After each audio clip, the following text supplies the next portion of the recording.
morning, ladies and gentlemen. I'd like you to turn to your neighbor and say good morning. Ask your neighbor what their name is. Say welcome. Make them feel comfortable.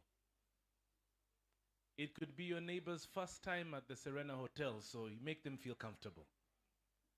Great. On behalf of TeamUp, I'd like to welcome you all to our official launch today. And I'd like to start off today talking about partnerships.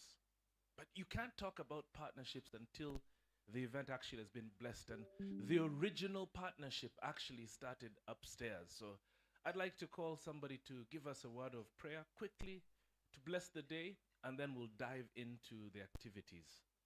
Mariam?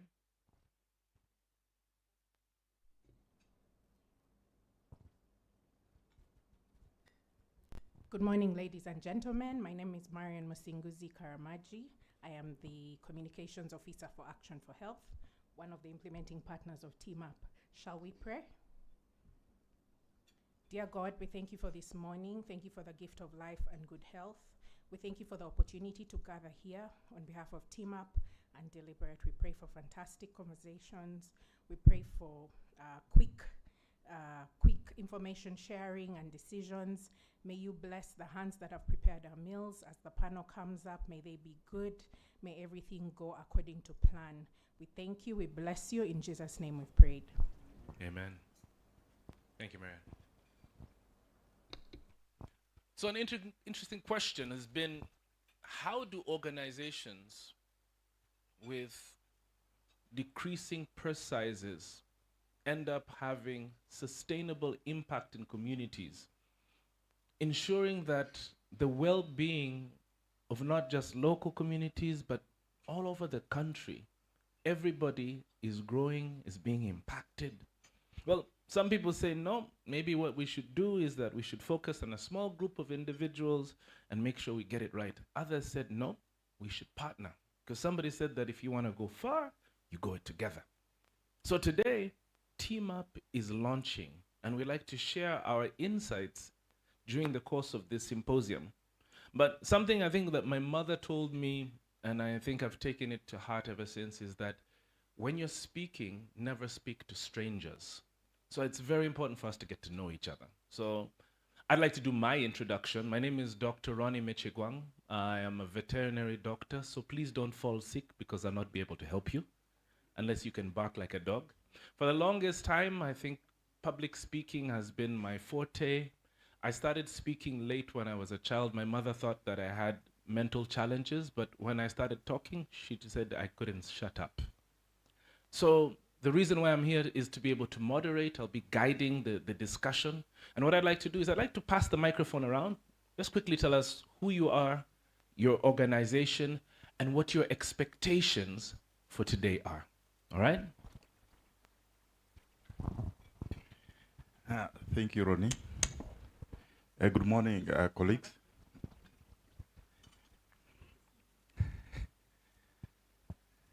Thank you. Good morning, colleagues. My name is Bashir Kasekende, Acting Country Director, SNV in Uganda. SNV is in 3 sectors: agri-food, energy, and water. And we have 5 regional offices. So my expectation here is actually to explore possibilities of collaboration with TeamUp, because we are in the same space, and therefore we need to work together to see how we can impact the population. Thank you.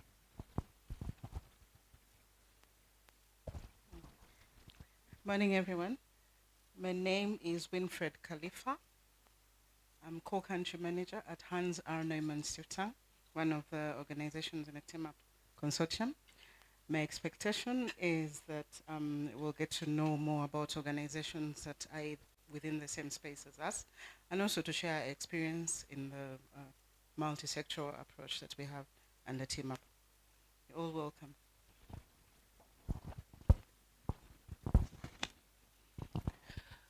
Good morning, everyone. My name is Sarah Chintu, and I'm the CEO Action for Health Uganda. We are one of the implementing partners under TeamUp, and are excited to be hosting you this morning. So one of my expectations is really to know everyone and how really we can create linkages with you to work together. Thank you.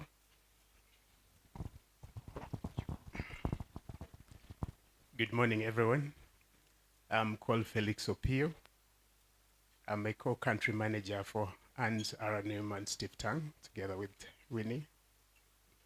We are also part of the team or partner implementing TeamUp. My expectation is that we will share experience and establish linkages and future partnership. Thank you. Good morning, everyone. My name is William Mugerwa. I'm the country lead for VSO Uganda and supporting Tanzania and Zambia. My biggest expectation is what kind of partnerships possibly can be created after this symposium.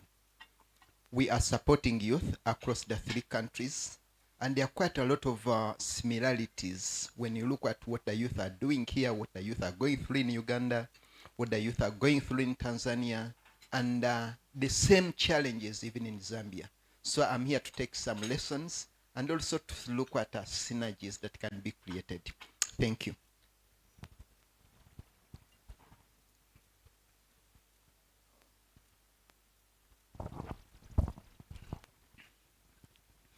Good morning, everyone. My name is Ben Mwine, and I'm here to ask a lot of questions. My expectation is to be able to learn what the different partners are doing really to work together and collaborate. I'm looking forward to it. Good morning, everyone. My name is Tony Otoa. I work with the Stanbic Business Incubator as the chief executive. When I was coming in, I was asked what I was doing here. I actually thought I was in the wrong place, but thanks, Monica confirmed I'm in the right place. And what we do is work around youth programs, agriculture, and we're very focused now around women and youth. So I'm excited to be here. My expectations really are learning from you, but also seeing how we can, partner together, partner with private sector to see how we can make things move. Thank you. Morning, everyone. My name is Monica Basamara. I had a chat with Mr. Fabian, who said he recognized me from the picture signature. So I'm happy to have you all here. My expectations is that we talk to each other, we understand what each of us do, and then we understand how we put that together to consolidate and make youth lives better.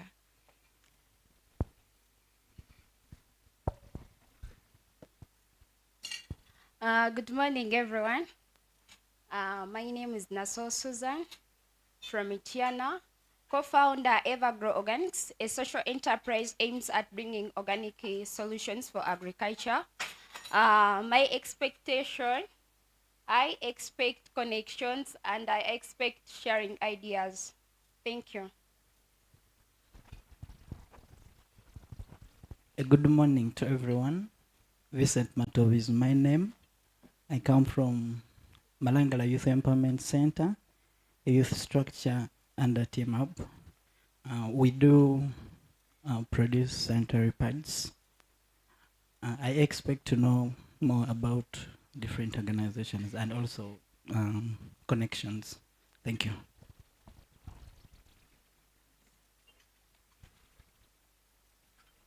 Thank you. Good morning, everyone. I am Elizabeth Ongom. I work with the European Union delegation. I'm the focal person for everything civil society and youth. I really want to listen and to learn about what is going on this side and how we can also collaborate on issues, youth livelihoods. Thank you. Thank you. My name's Patrick Siriange. I also work with the European Union delegation to Uganda as an operations advisor in dealing with agriculture. What brings me here is to know what is being done in TeamUp in terms of agriculture. Thank you.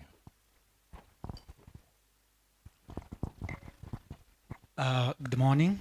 My name is Sanyo Arthur Blick, and I'm the Executive Director of Anchors for Youth Africa, a youth organization that focuses on skilling youth. My expectation here is to tap into the opportunities of partnership, but also be able to network and harness the power of partnerships.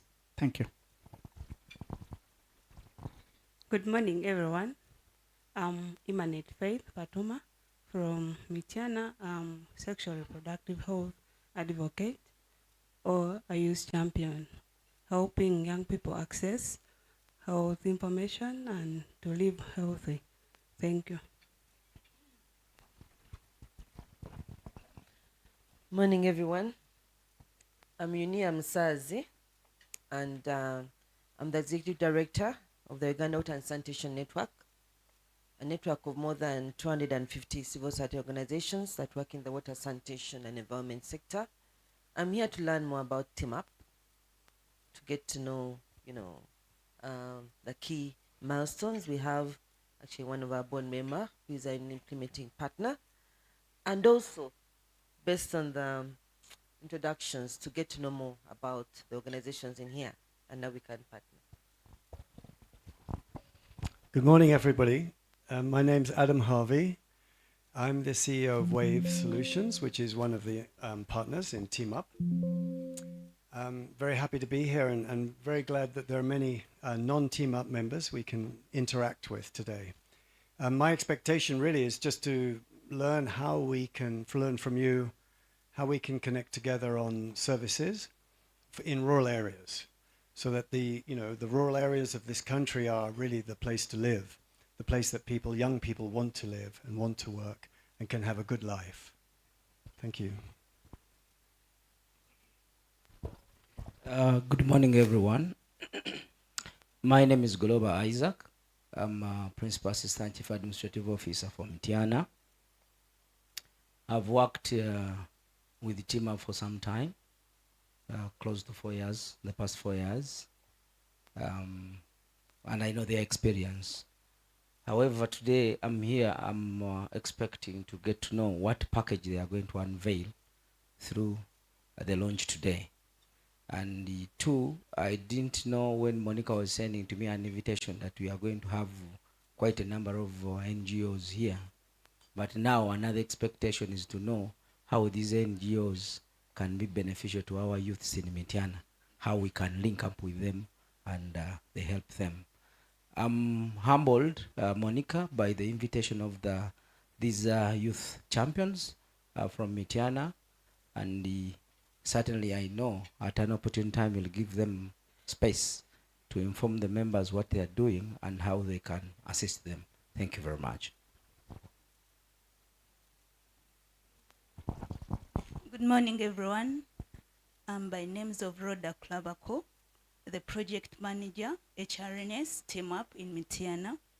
My expectations is to network with a number of partners that are here, because TeamUp works with the youth and they need to be linked with a number of partners. So my expectation, how are we going to link up with you people?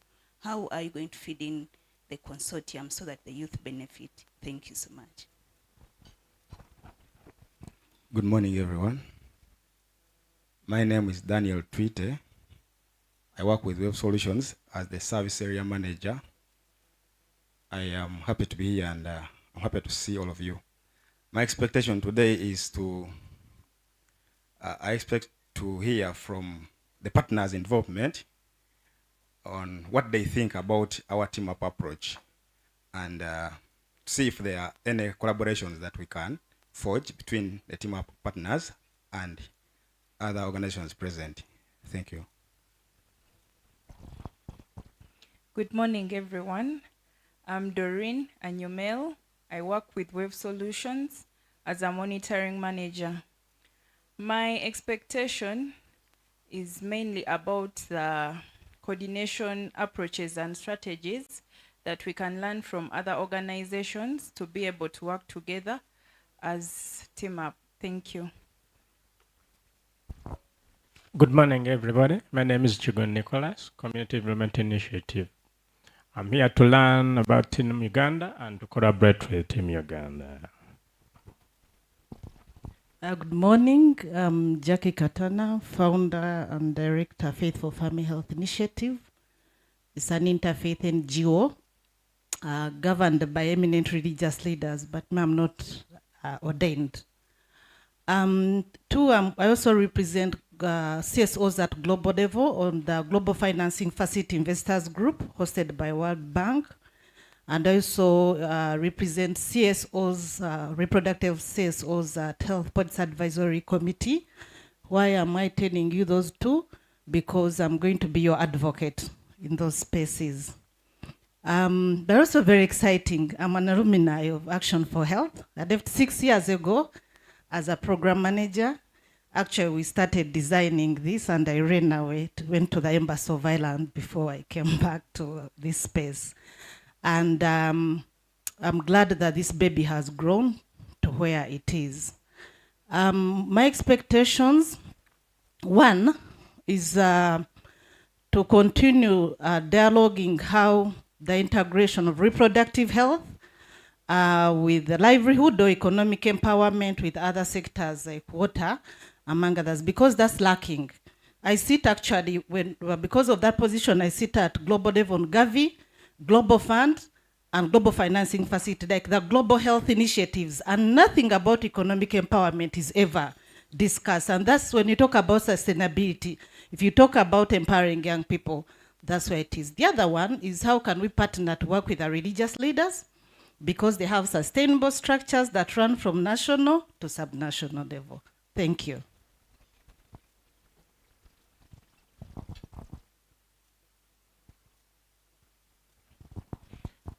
Good morning, colleagues. My name is Tom Kulumba. I work with Reproductive Health Uganda as a manager for gender and youth. We do engage in provision of holistic sexually reproductive health and rights services and information. And because the big word today is team up, I expect to find new partnerships and, of course, spaces that we can collaborate with moving forward. I thank you. Good morning to you all. Jack Nachfamba is my name, from Ministry of Gender, Labour and Social Development. My expectation today is to hear from each one of you what they're doing for the youth and how we can team up from the ministry that is responsible for the youth, so that we can have an evidence-based series of activities for the youth. Thank you.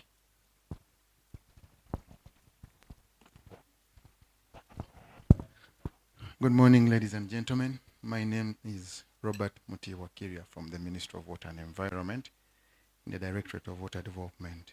I'm sorry I came in a little late.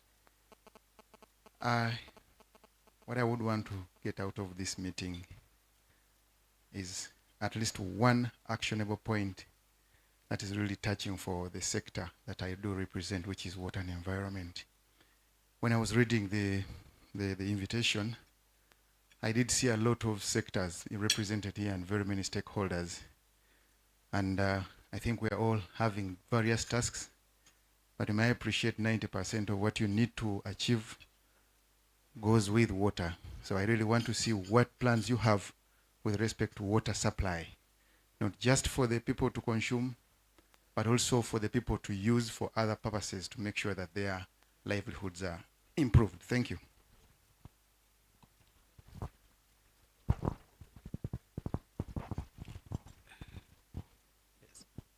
Good morning, everyone.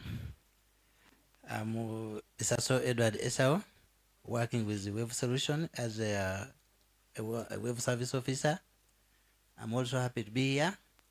So my expectation is learning more about what other partners we have in the house, apart from the team up, are doing to benefit to improve the livelihood of youth. Thank you.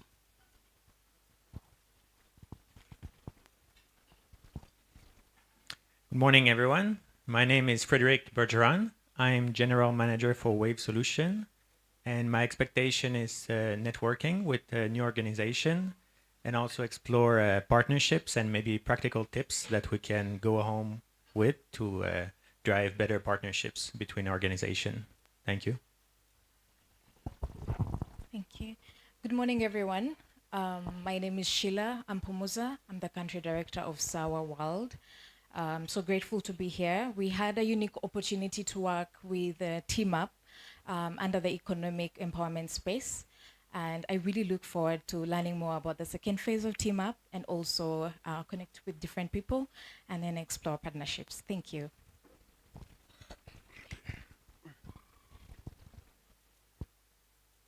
Good morning. My name is Fabian Biomuhanje. You may call me Fabian, you may call me Fabian, you may call me Fabienne, whatever you want to call me, depending on which country you come from. I am the chair of the board of directors for Action for Health Uganda. I've been in this position for a short while, although I have been on the board for some time.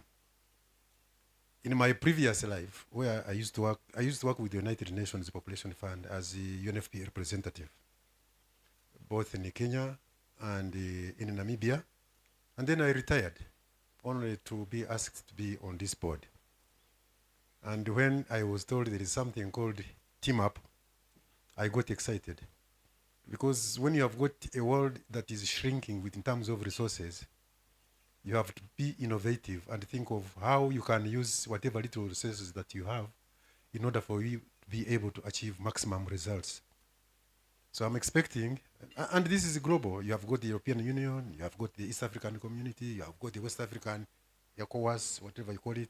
Everybody is trying to be together and see what niche they will have, what comparative advantage each one of them has, so that you can eventually have an outcome that is good for the people with as minimum effort as possible.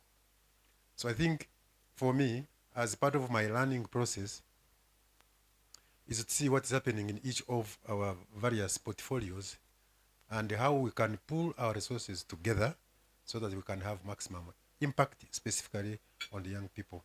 I was listening to him from the water department, and that's very good. What you pointed out is very good. There is nobody who is going to survive without water. And from my understanding, the water resources are becoming less and less as the population increases. So that must also be put into account. The kind of things that we do, we don't simply consume, but we must be able to see how we can preserve what is there so that the next generation is able to have that which we have had today. So for me, I'm expecting a lot of things. Perhaps that is ambitious, but you start with one step, and then you will be able to move on and make more and more steps. So once again, as somebody coming from Action for Health Uganda, we welcome you, and let's hope that this meeting is going to be very fruitful. Thank you very much. Good morning, everyone. My name is Laura Rogers, working for Wave Solutions as Funding Officer. I'm excited to be here and meet you all, and I expect to learn how Wave's work integrates with the work of everyone else here. Thanks.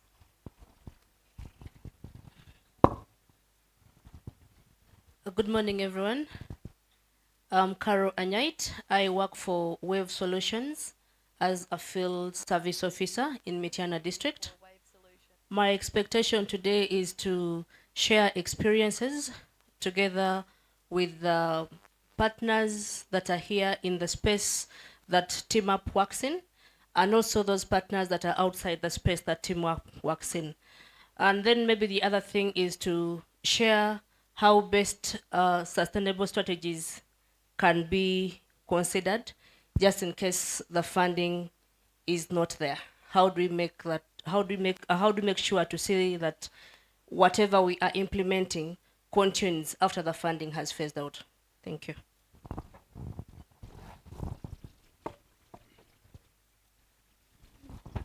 Good morning, Simon Peter, Emily. I work as a monitoring and evaluation officer, Action for Health in the TeamUp project.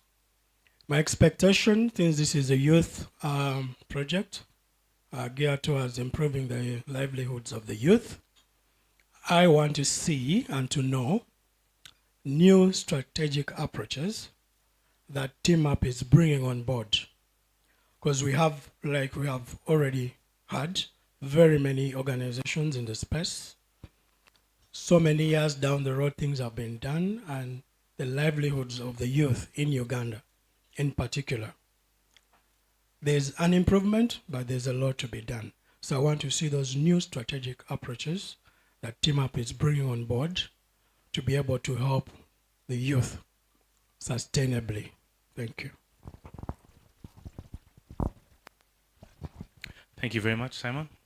So, to set the stage for today's discussion, the individual I'm going to invite next has got close to over a quarter of a century of experience when it comes to development work, not just in Africa, but also in Asia. He's someone who's very passionate about sustainability, about renewable resources, about rural interventions. I was reading up on his CV. I was very jealous to find that he studied in the schools that we only read about and see on TV, Oxford, Warwick. Us witch doctors went to Makerere University. Ladies and gentlemen, it's my pleasure to welcome the CEO of WAVE. Please welcome Dr. Adam Harvey. Big round of applause.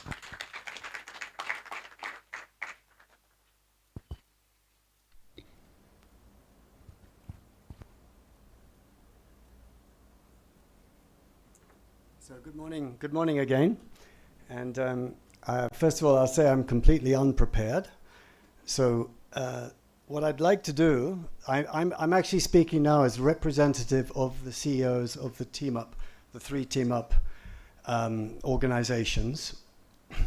As you know, we're here to really meet other organizations and see whether the TeamUp approach, which is cross-sectoral, as well as multi-organizational within the sectors, whether we can make it, we can sort of engage you in bringing that cross-sectoral and multi-organization, multi-stakeholder partnership approach, bring it forward. But what I'd like to do really is speak from my own experience directly. We have with us a very senior representative from the ministry who has enormously more knowledge than me about water supply. Robert Mutiba, who introduced himself a moment ago, than I do in the Ugandan water sector. So we should definitely ask to hear from him later. But my experience in the water sector in Uganda is a little more than 12 years, 15 years or so working in Uganda. And what we see is a shift from a lot of very important and good work on building good water supply systems for a growing population, 40 million and more, 3/4 of which we know are in rural areas, and which are what we call off-grid. They are not connected to the major pipe networks. We want everyone to be connected to national water and to other large pipe networks. But it may be 20 or 30 years with Vision 2040 and so on before we achieve that. So we have 30 million people who are really working with small solarized pumps, hand pumps, protected springs, living on that. And we have an economy that really depends probably mostly on a very rich agricultural potential of the country. If we do not successfully provide those off-grid water sources, it's unlikely that the talented young people growing up in these farming communities will stay in those communities and build the agricultural strength, the economy of the country. They will much more likely travel to town and look for a job in town. And correct me if I'm wrong, because I'm not an expert here, but I think that is what's happening now. We are seeing relatively depressed rural areas and burgeoning unemployment in the cities, in the growing towns like Kampala. But there's a very interesting and promising thing. In Kampala, we have national water. In the other cities and towns of Uganda, we have national water. And what is the key thing about national water that's different And why is all our talented farmers who could be building the economy of the country, why are they coming to town? Is it because of national water, UMEMI, and other services? The answer is yes. They're coming because the services are here. And there are no services, hardly, to speak of. We have difficulties with schools in the rural areas. We have difficulties with roads. We have difficulties with banks, with financial access. And we have difficulty with water supply because many of these hand pumps are broken. All the surveys that have been done since 2011 say the same thing.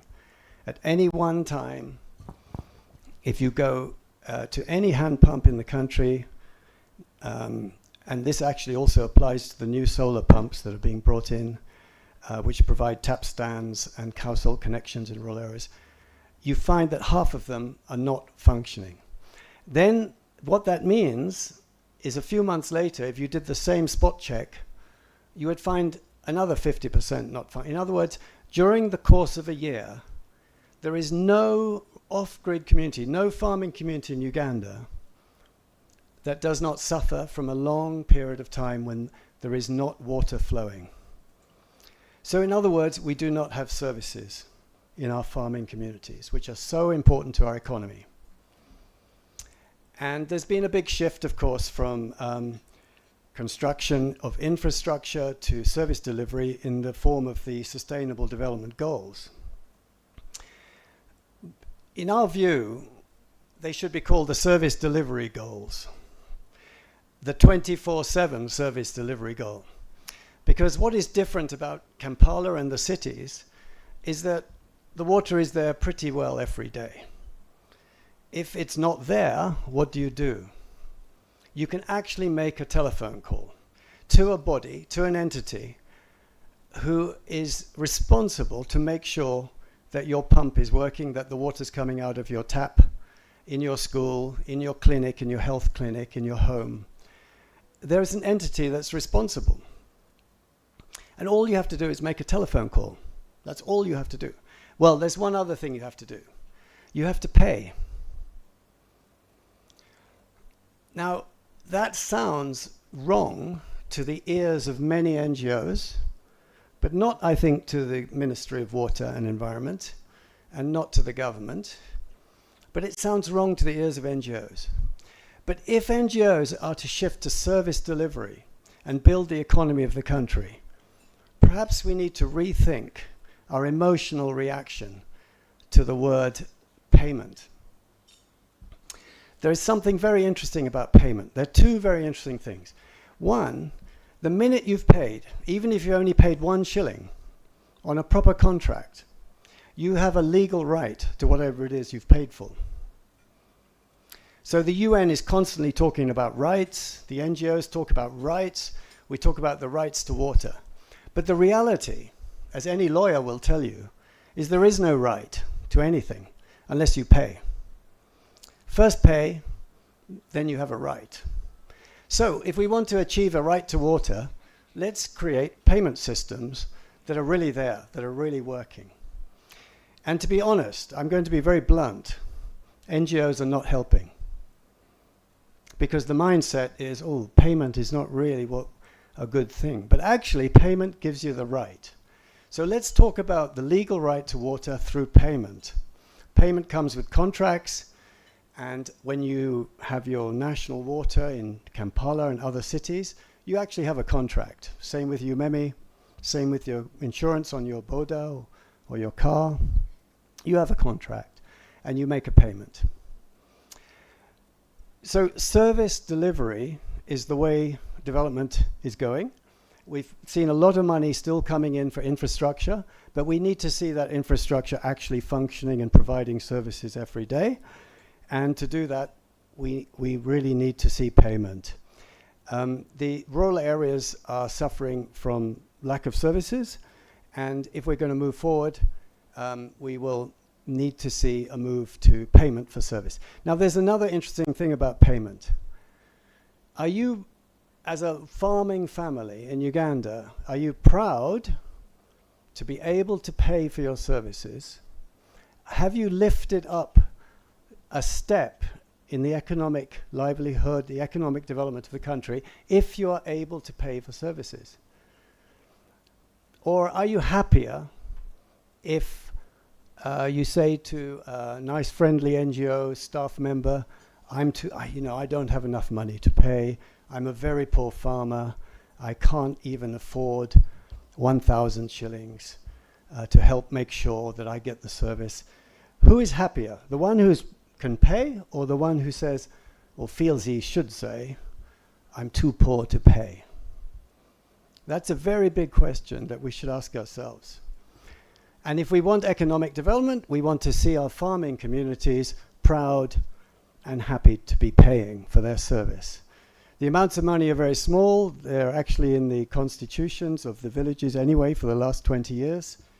And if they are actually paid, then we see the right is actually there. People can actually make a telephone call and say,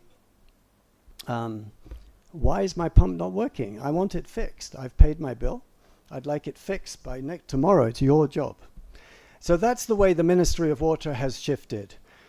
In the last 3 years, the Ministry of Water has published a national policy for operation and maintenance of water in rural areas, which requires full payment for service to match the cost of providing that service.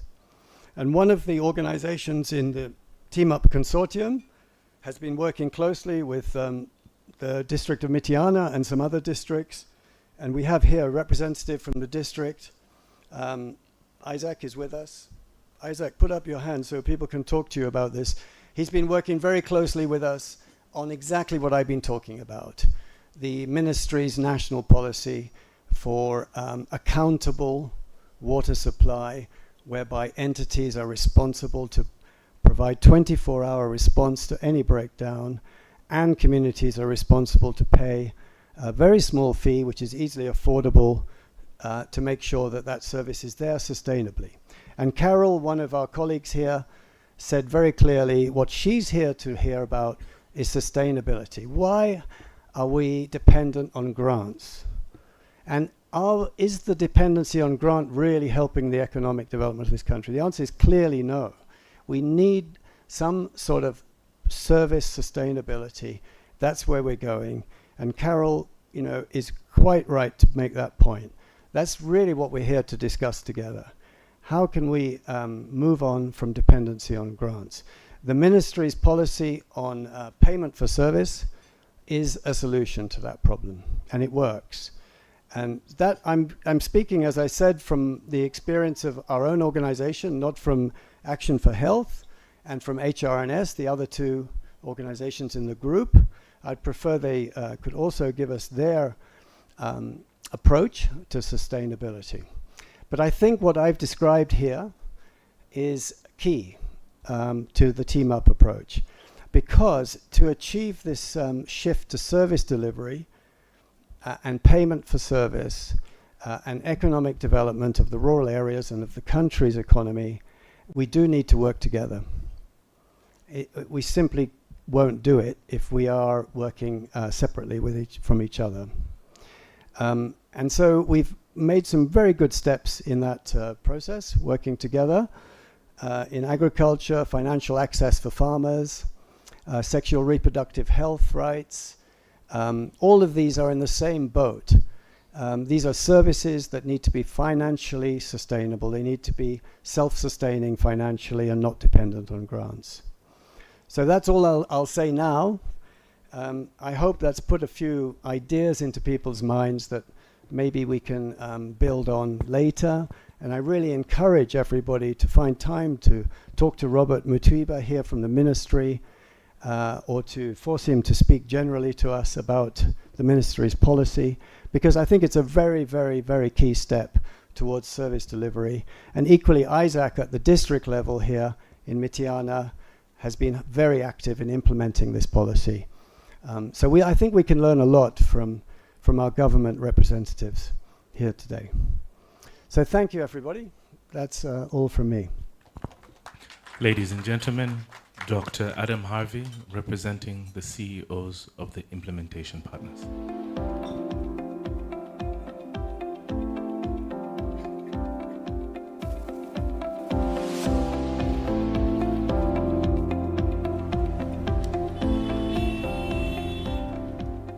Uganda has one of the youngest and fastest growing populations in the world, and as a result, faces challenges in meeting the needs of youth.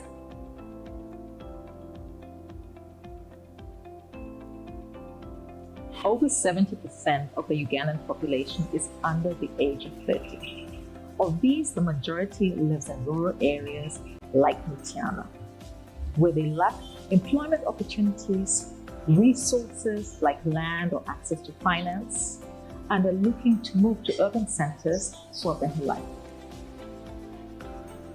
The functionality of the boreholes was a serious problem. Almost half at any one time not working, and many not working adequately well.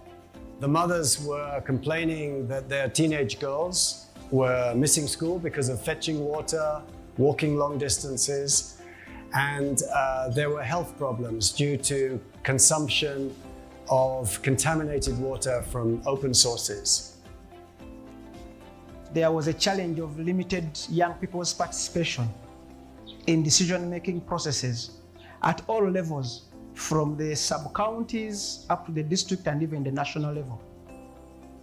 We had very many challenges as per the adolescents. We did not have a separate space where we could support them from at our facility. So you could find that many adolescents could stay there at home, at their homes with their problems. To improve the livelihood prospects of young people in rural Uganda, Action for Health Uganda, leading in the sector of health, Hans R. Neumann Stiftung Uganda, leading in the sector of agriculture, and Wave Solutions, leading in the sector of water, combined their expertise, networks, and resources to pilot a multi-sector approach to development cooperation called TeamUp. 5 sub-counties in Mityana district, namely Malangala, Kalangalo, Manyi, Banda, and Bulera, were selected as the areas where the TeamUp multi-sector approach would be implemented. A joint field office in Mityana was set up to house field teams from all 3 implementing partners. This made it possible to closely execute, monitor, and support program activities in these sub-counties. Among the stakeholders and partners that we've worked with include the district local government. This is a team that has supported the implementing partners in their planning and budgeting, but also monitoring the activity implementation in the field. Certainly, by skilling these youths, you are giving them jobs. This is the part of the district development plan, as well as the NDP3 it focuses on that. Our approach includes equipping youth trainers to provide practical training sessions to young people on agronomy, financial literacy, and entrepreneurship to help them set up businesses and become successful agripreneurs. We also facilitate dialogue between communities, leaders, and youth so that they're able to receive encouragement and support. In order to create an enabling environment for young agripreneurs to thrive, we have partnered with local government to access grants, land for cultivation, and other public services. Value addition is critical in increasing profitability for farmers. Under TeamUp, HNS has set up 2 maize mill facilities fully owned and run by youth organizations. When young agripreneurs set up their businesses, financial management, including saving, is key for sustainability and economic growth. We have set up 200 village saving and loan associations in the youth groups targeting over 6,500 youth. In the first fiscal year, collectively, they were able to raise over 700 million Uganda shillings. In the second fiscal year, this figure was raised to over $1 billion. One of the things which government has under its ministerial policy is that we must have 100% functionality of water, and our populations must be able to access safe and clean water. We have set up professional maintenance structures which include the water service technicians. These have been trained and equipped with tools and skills to ensure that they provide preventive maintenance to these communities. WAVE has provided a toll-free number that we have put on all pedestals of all the water sources that we are maintaining. So any water user, once they find a malfunctionality in the water source, they report to WAVE, and WAVE reports to our water service technicians, who respond in time and correct the malfunctionality. With the community, we've trained them to manage their water sources through their water user committees, and we've encouraged women to take senior roles on the committee. Our experience has shown that women perform better than their male counterparts. WAVE performs functionality monitoring through independent monitors and also through internet-enabled sensors. These sensors are able to communicate a malfunctionality in the water source before it actually breaks.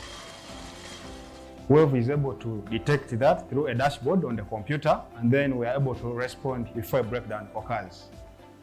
The ultimate goal of this program is to transition from hand pump technology to pipe water systems.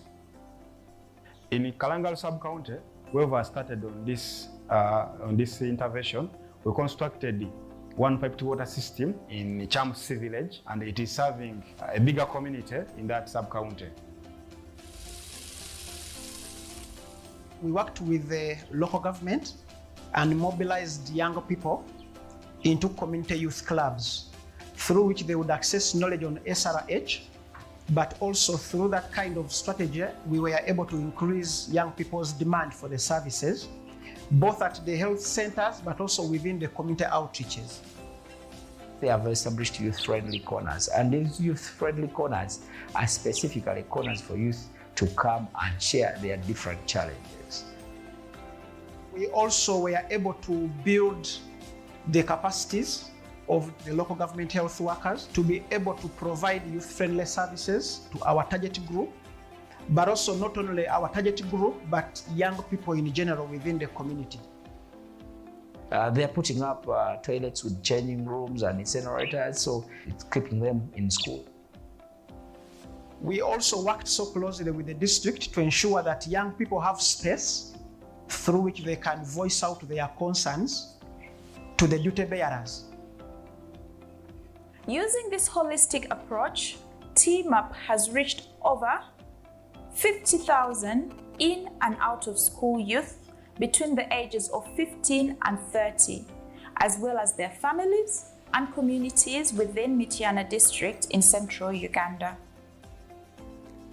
In the TeamUp program document, we actually had 46 key performance indicators. Out of these 46 indicators, we were actually able to achieve more than 90% of the indicator.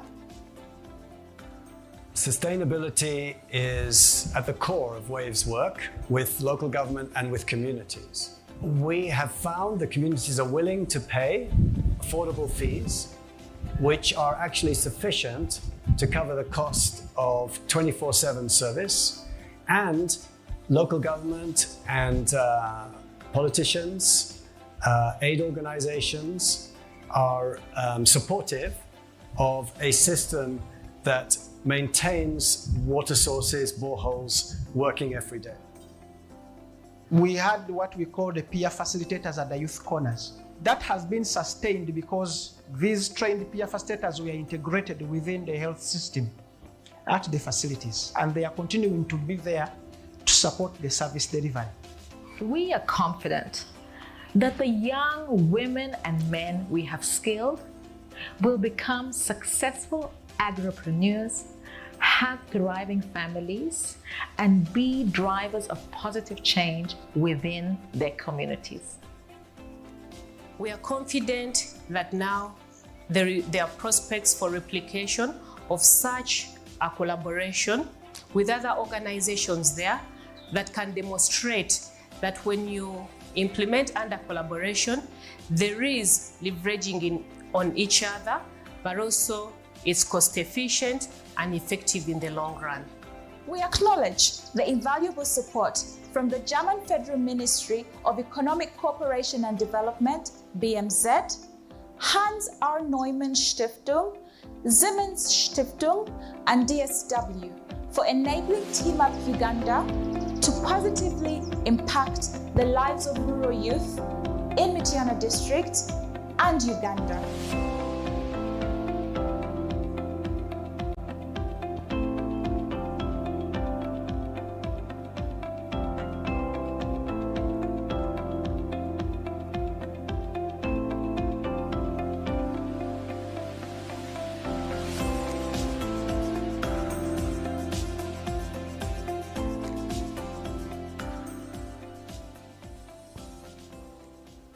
So, ladies and gentlemen, you've heard about the impact in Malangala Mityana district. So it's our pleasure now to welcome a youth leader who has stood out.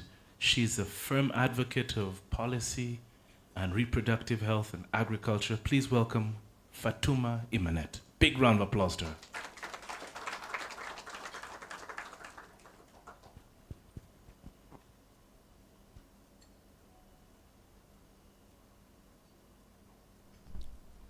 Thank you very much for this opportunity.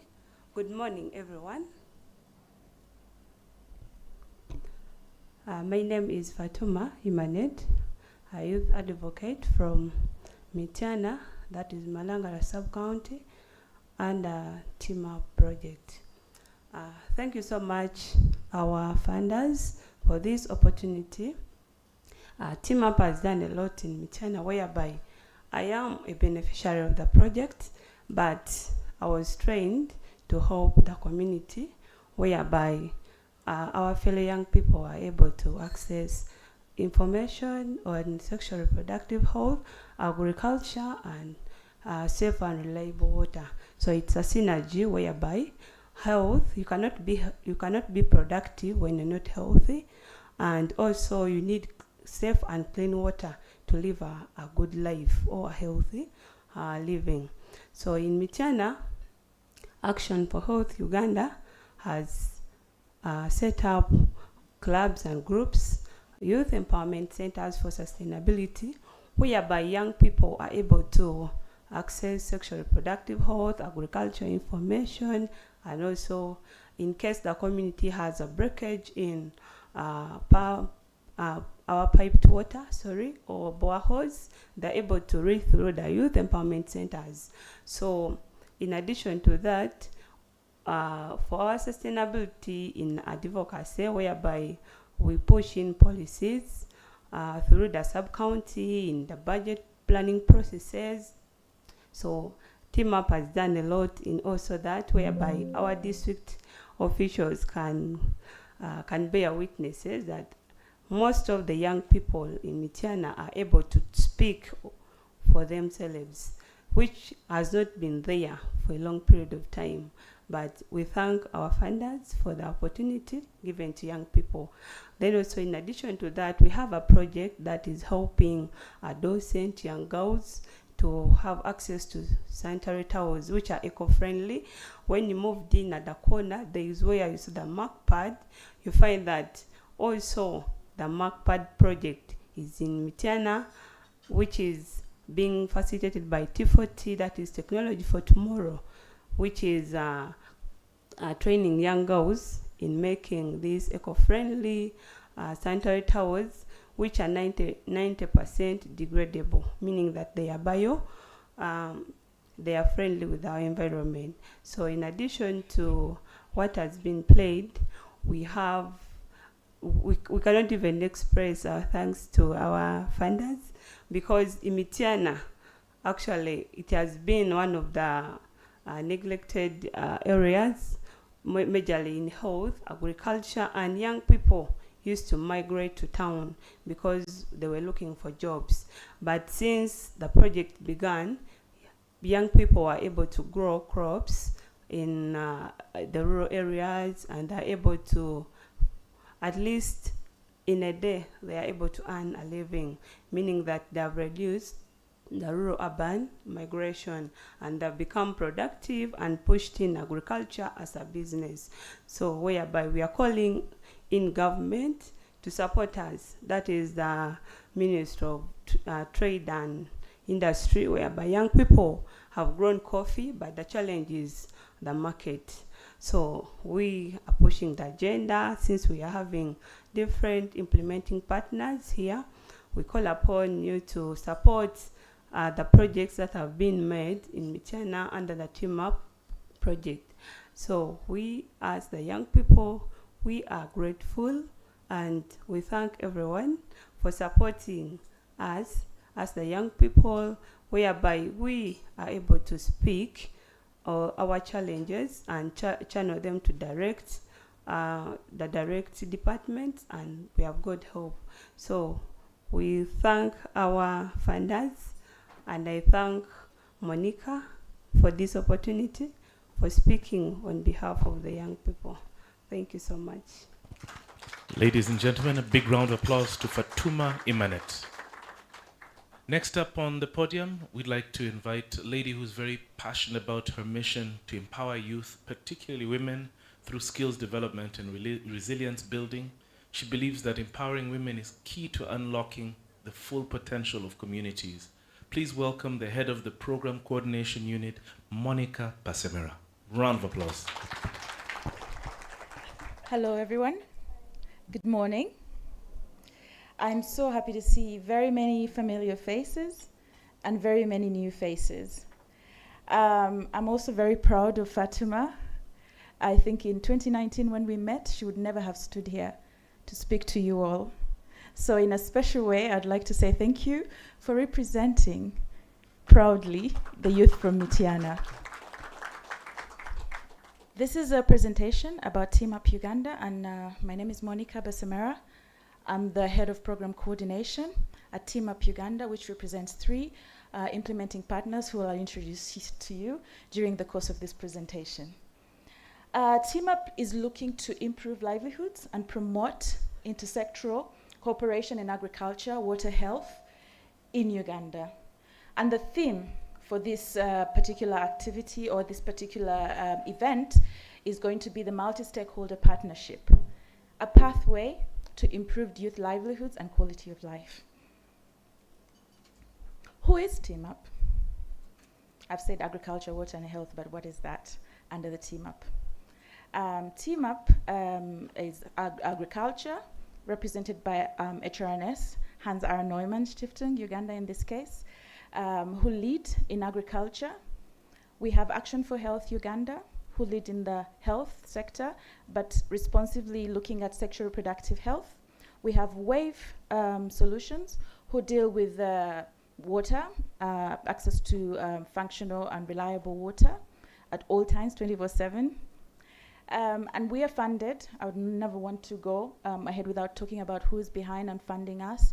The German government, BMZ, Ministry of Development Cooperation and Economic Development. We also have Hans R. Neumann, Siemens Stiftung, and DSW.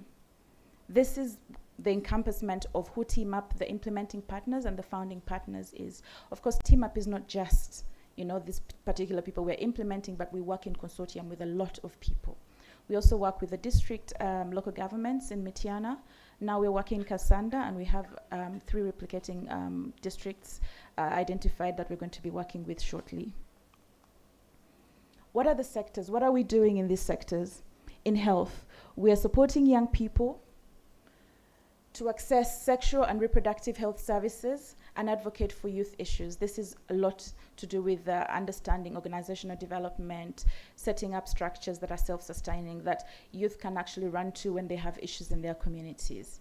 We look at water, as we said, supporting young people to access safe and reliable water, supply, and to use proper hygiene and sanitation practices.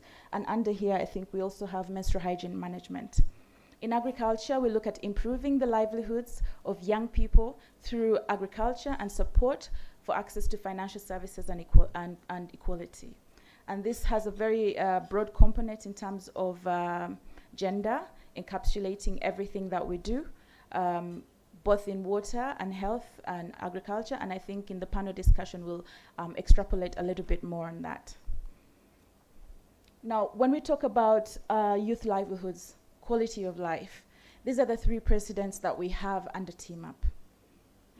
The identification of the drivers behind quality of life are what started TeamUp, especially this program.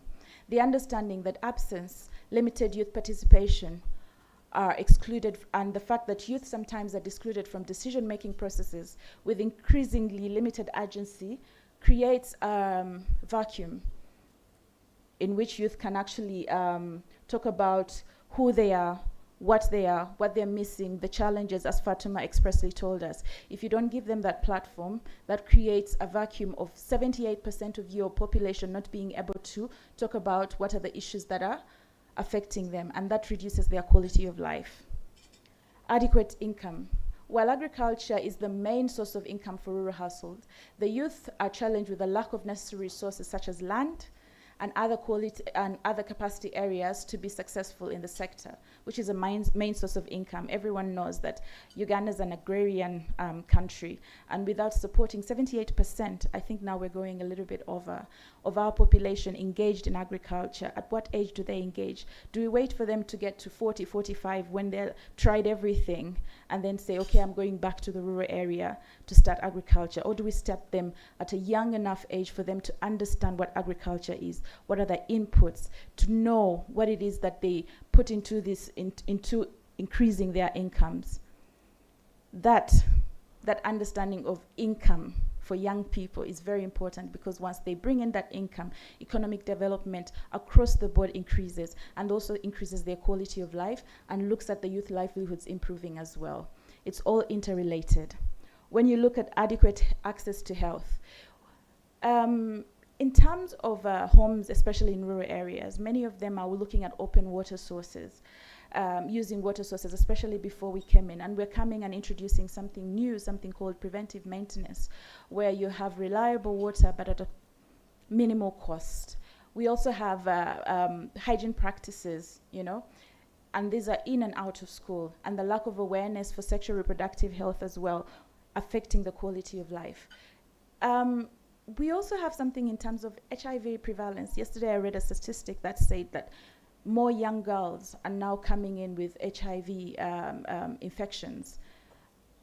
And I think one of the new findings is that young people actually have the information about sexual reproductive health. But we need to understand, why aren't they practicing these things that they already know? So that's also another thing that we're coming in to actually get them to make decisions that are informed. Yes, the information is there, but how do they effect and implement the decisions or the information that we've given them? Earlier, we looked at sorry, it's very grainy, isn't it? It looked very good on the PowerPoint when I was preparing it, but now I'm looking at it and I wonder if everyone could read it. But anyway, we'll push on. Earlier, you had a look at the past pilot results. I know you saw a few faces that were different, few titles we've moved around, shifted around, as is progress. But these are the pilot results, because TeamUp did not just start. We're not just launching a new program. We started with a pilot. Why a pilot? It's something that you put in a Petri dish, you study it, you try this, you try that, you say this works, this does not work, and then come in with a program. That's what we're going to launch. But we're not new. We've been working since 2018. And these are the results that came from the pilot. Our pilot was from 2018 to 2022, I think in May. Yes, I'm right with that. But the results that we had, and I'm going to go closer so that I can read what I wrote.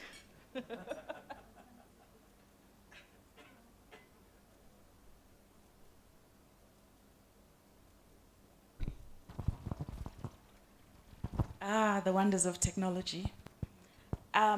During the pilot, as we said, we were working 5 sub-counties. This is what came out after we did our Petri dish experiment. This is the result from the pilot. We realized 93.7% of the youth experiencing better quality of life compared to the 39.8% at baseline. We had 40% of YFFS, that's the Youth Farmer Field Schools. We'll extrapolate, as I said, more when we go into the panel discussion so that you understand these acronyms we're throwing around. The Youth Farmer Field School members reported increased income by the end of the program. We also realized a reduction of 5% of teenage pregnancies aged between 15 to 19 among the 25,920 target female by the end of the program. I think in the pilot when we were writing, we say 20% decrease or decline in teenage pregnancy. But we understood COVID-19 came in, there were so many other related, but the 5% we celebrated that as well, and now we're going to build onto that in the program coming forward. 24.2 increase against a target of 20% of 34,849 target out of school youth tested for HIV and know their status and results by the end of the program. This is an important statistic. When people know their status, they are able to act with knowledge. So we need to encourage more people to know their status because it's not a death sentence anymore, but it's something that you can live with and actually manage throughout your life. So if people know their status, then they're able to manage their life accordingly and also take their ARVs, get into programs that support them, and that is what we offer as well. We had signed preventive maintenance and continuous rehabilitation agreements with 93 community water sources. 648, this is 108 of the 600 targeted youth are accessing services from financial institutions. 387 of those were male and 261 were female. This is also an important statistic. Access to financial institutions. We talk about this. We have Tony over here. Tony, wave at us. He's from Stambik. Why is it important for young people to access financial institutions? We have Tamzin from Opportunity Bank, who we partnered with, to have youth-friendly packages that youth could access. There are so many pitfalls or blockages for young people. You go to open an account, they ask for anything and your kidney, you know? But how do we make it easy for young people to go to a bank institution and walk away 30 minutes with a bank account, to feel safe, to bring their money in there, to engage with the financial institutions? Because when they start saving when they're young, when they start using the financial institutions when they're young, as they grow older, it becomes a non-practice, becomes the norm. And what we want to create is normalcy of understanding what their rights are, who they go to. Fatuma says when she wants to talk about budget allocation, she'll go to Isaac straight away. She knows who to go to at any given time. Fatuma wants to open an account, she's going to go to Opportunity Bank. She's going to go to Stambik. Those are the partnerships that we want to create. She's going to have teach a man to fish, who is going to teach her how to balance her books, how to write a business plan. So those are the different packages that we provide for young people. And please keep that statistic in mind as we go on. We had income reported by VSLA, Village Savings and Loans Association groups. Members are 10% from 3.5 in 2020 to 5.4 in 2022, respectively. This is a gradual increase in incomes. And remember, we talked about somewhere here, increase in income, 40% of YFFS. So that's the increase in income. The statistic was collected in-house, of course, and I hope Irene is here to actually back that up. 75 community social actors, parasocial workers, youth champions, peer facilitators, and community development officers were trained in sexual gender-based violence case management. I was presenting in April somewhere, and we talked about how the community deals with sexual gender-based violence. During COVID, there was aggravated abuse for young people. And I remember that Youth Empowerment Center was at the center of reporting these cases, moving those chains into the proper places. So when you give a community that kind of training and understanding of the case management, they're able to actually effect or support their communities going forward. Rehabilitation, rehabilitated 34 water sources, Monitors perform quarterly monitoring and functionality. I think Adam will extrapolate on that during the panel discussion. A total of 24,265 young people were referred to 12 health facilities and received respective services. I think Sarah, our CEO from Action for Health, will talk about the youth-friendly centers and why they're important at the health sector. The referral process from Youth Empowerment Center to the youth-friendly corners is also very important because it engages the youth, brings them in, gives them a very short waiting time, and then they are able to access services. And during the pilot phase, this is the number that was able to do that. We also had the time spent of target women, youth, and children to collect water, reducing by 30, from an average of 37 minutes without waiting time, of course, at the beginning of the project to 10 minutes without waiting time by the end of project. 134 coffee demonstration plots were established, and also 2,400 of other crops. I think Felix will also expand on this statistic going forward. What do we mean by demonstration plots?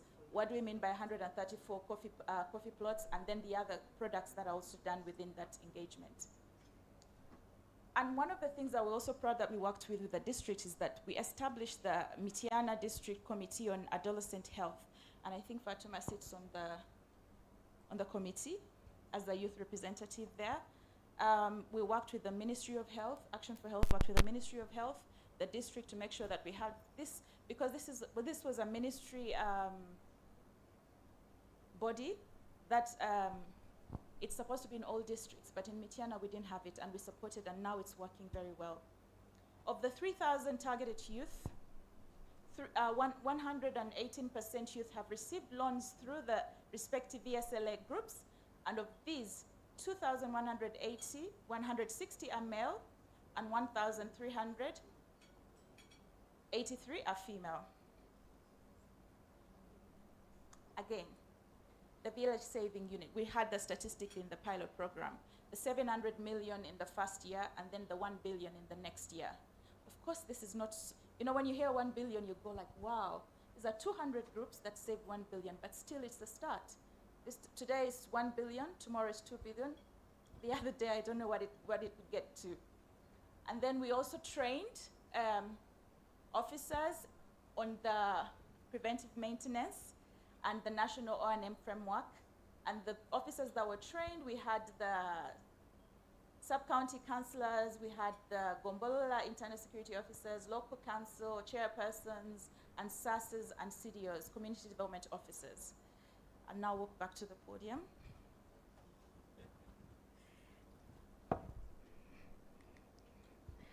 Now, we've talked statistics. Let's talk faces. I always feel like when we talk numbers and we don't have a face to that, it becomes a problem. There's Susan, sitting pretty. Susan is in the room. Could you please stand up? Susan is a face of success in Mityana and also success in partnerships.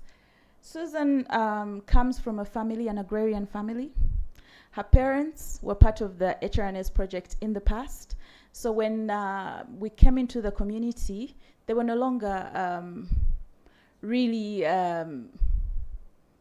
viable to join the program. But they had a young daughter who was interested in agriculture as well. She's seen her mother and father work together and was interested in agriculture. So she came in as a facilitator, youth farmer field facilitator, to teach other people how to farm, because remember, this is a family business. However, we say to ourselves, what next? Does she remain the farmer or does she move on? So we partnered with SINA, Social Innovation Academy, to fund her education. Well, not education, mostly it was a course, you know, to do a course with SINA. And during there, she developed a business, Evergrow Organics. We'll see outside there's an exhibition of her product, so please support her. This is an advert for her. Susan started an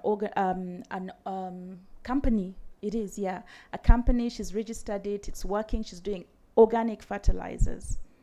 You see the chain from the parent to the facilitator, to an actual product that we are buying. I think we are, some of us, I will not mention names, we've taken some of these products into our farms and they're working really well, so please support her. We have Patrick. Patrick is down here. Patrick became a youth farmer field facilitator as well. And the last time we visited him, he was so proud of himself. He said that he's charging people, you know? He's charging people to go and start their coffee plots. There, at the time he was like, I just did 40 acres, and for every hole I plant, I put in fertilizer, I do it as I've been taught, and I get paid 2,000. Imagine 40 acres, how many crops are those? That's already income in his pocket. Fatuma, I think I've talked too much about you. Our representative at the district, I was engaging with Isaac at the district, I think 3 months ago, and he said, where's that Fatuma? You know, sometimes when we're having these meetings, I need her to be there. The fact that the district's identifying young people and calling them to these meetings and understanding the value that they bring and listening to them. I know I was waiting for her to tell you how she got the district investment in sexual reproductive health products. Increased by the district in allocation in the budget advocacy, but that's another conversation. We have Vincent up there. Vincent has worked in the youth friendly corner. There he is, Vincent, in the youth friendly corner diligently. I must say that I talk to young people constantly. And we talk about the power that they have. We talk about the patches that they have in their communities, who they are, and how they're going to lead their communities. And Vincent, I remember during COVID-19, he stayed working at the youth-friendly corner. He stayed serving his communities. During the time between the pilot and the program, without any incentives from TeamUp Uganda, he stayed working. That is dedication. Fatuma kept going to the Youth Empowerment Center, kept going to the Youth Friendly Center. She's been trained in testing, I think, a few things, laboratory and all. They are if you talk to them and understand what they're doing, you're going to be very empowered and know that the future is safe in their hands. We have Amina, trained as a mechanic as well. So these are the faces. And I wish I had more space. We have multiple faces that tell different stories. So please engage with young people and understand what they have to offer to our economy. However, it's not all rosy, as they say. You know, there are challenges in partnerships. There are quite a few challenges. Synergy is difficult to point out and measure.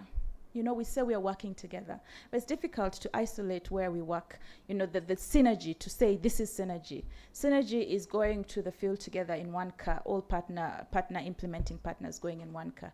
Synergy is having one district meeting when you could have had 3, you know? Synergy is engaging young people in the community one time by 3 organizations without taking 3 hours. You take 1 hour out of their time. Those are the things that we talk about, you know? Timelines.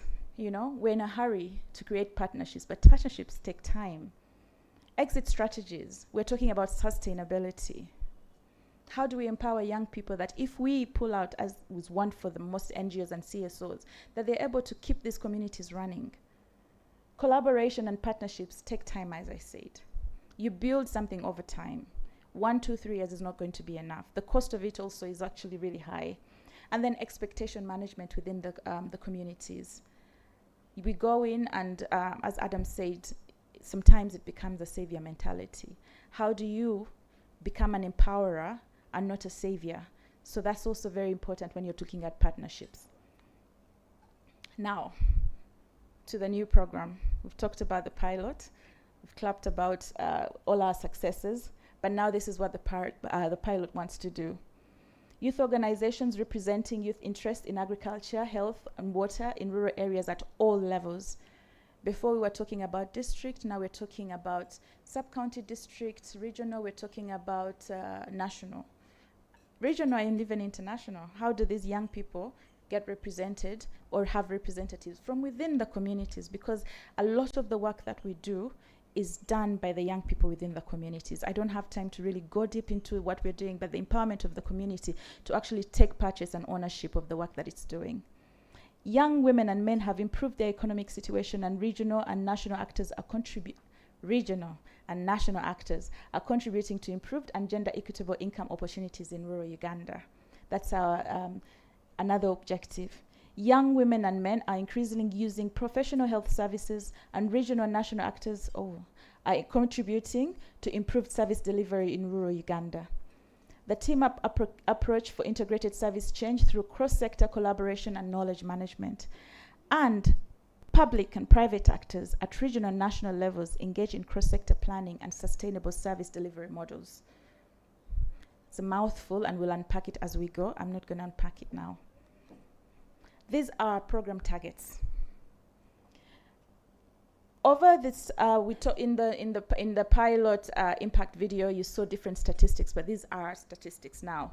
We have direct targets. We have 9,024, and indirect we have 289,800. Thank you, Miriam.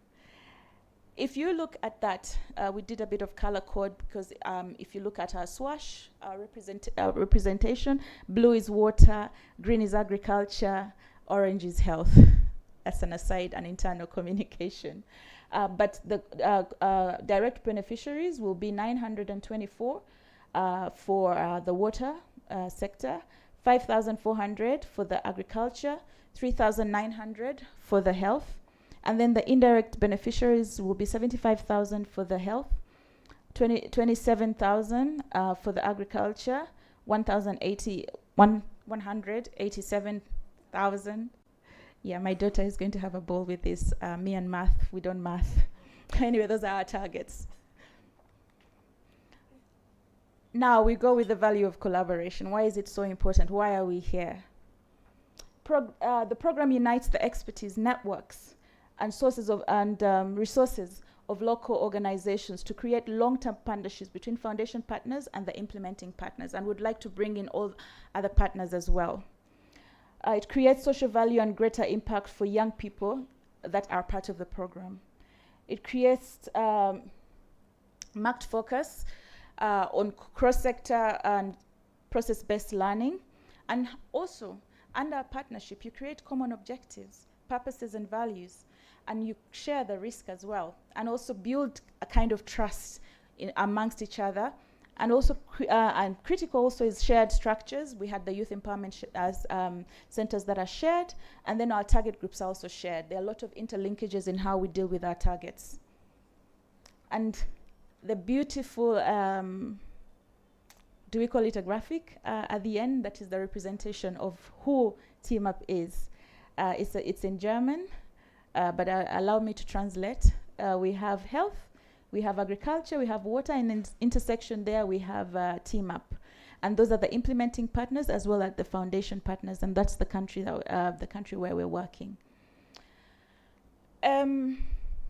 I think in terms of scope, we are going to be working in Mityana and Kasanda. We're also looking at 3 replicating districts of Kasanda, Chikube, and Nakaseke. But key to our replication is national engagement. We would like to engage with more partners, both private and public, to actually improve the youth livelihoods and quality of life going forward. I thank you. And have a great event. And for the online, people that are online, we thank you as well. We're seeing the numbers rising, so thank you so much for tuning in as well.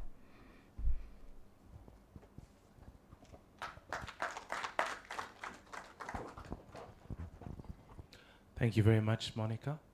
Well, she set the stage, and now we understand what TeamUp is about. What about our country? What's the story behind our Pearl of Africa? Ladies and gentlemen, our next speaker is a development-oriented policy researcher. He's got over 20 years of research, practice, and review of development policies within public, private, and CSO environments. He's done a lot of teaching opportunities at university level. He's very big on sharing of knowledge with students, technocrats, legislators, and development partners. He's our keynote speaker for the day. Please welcome Fred Muhumuza. Big round of applause.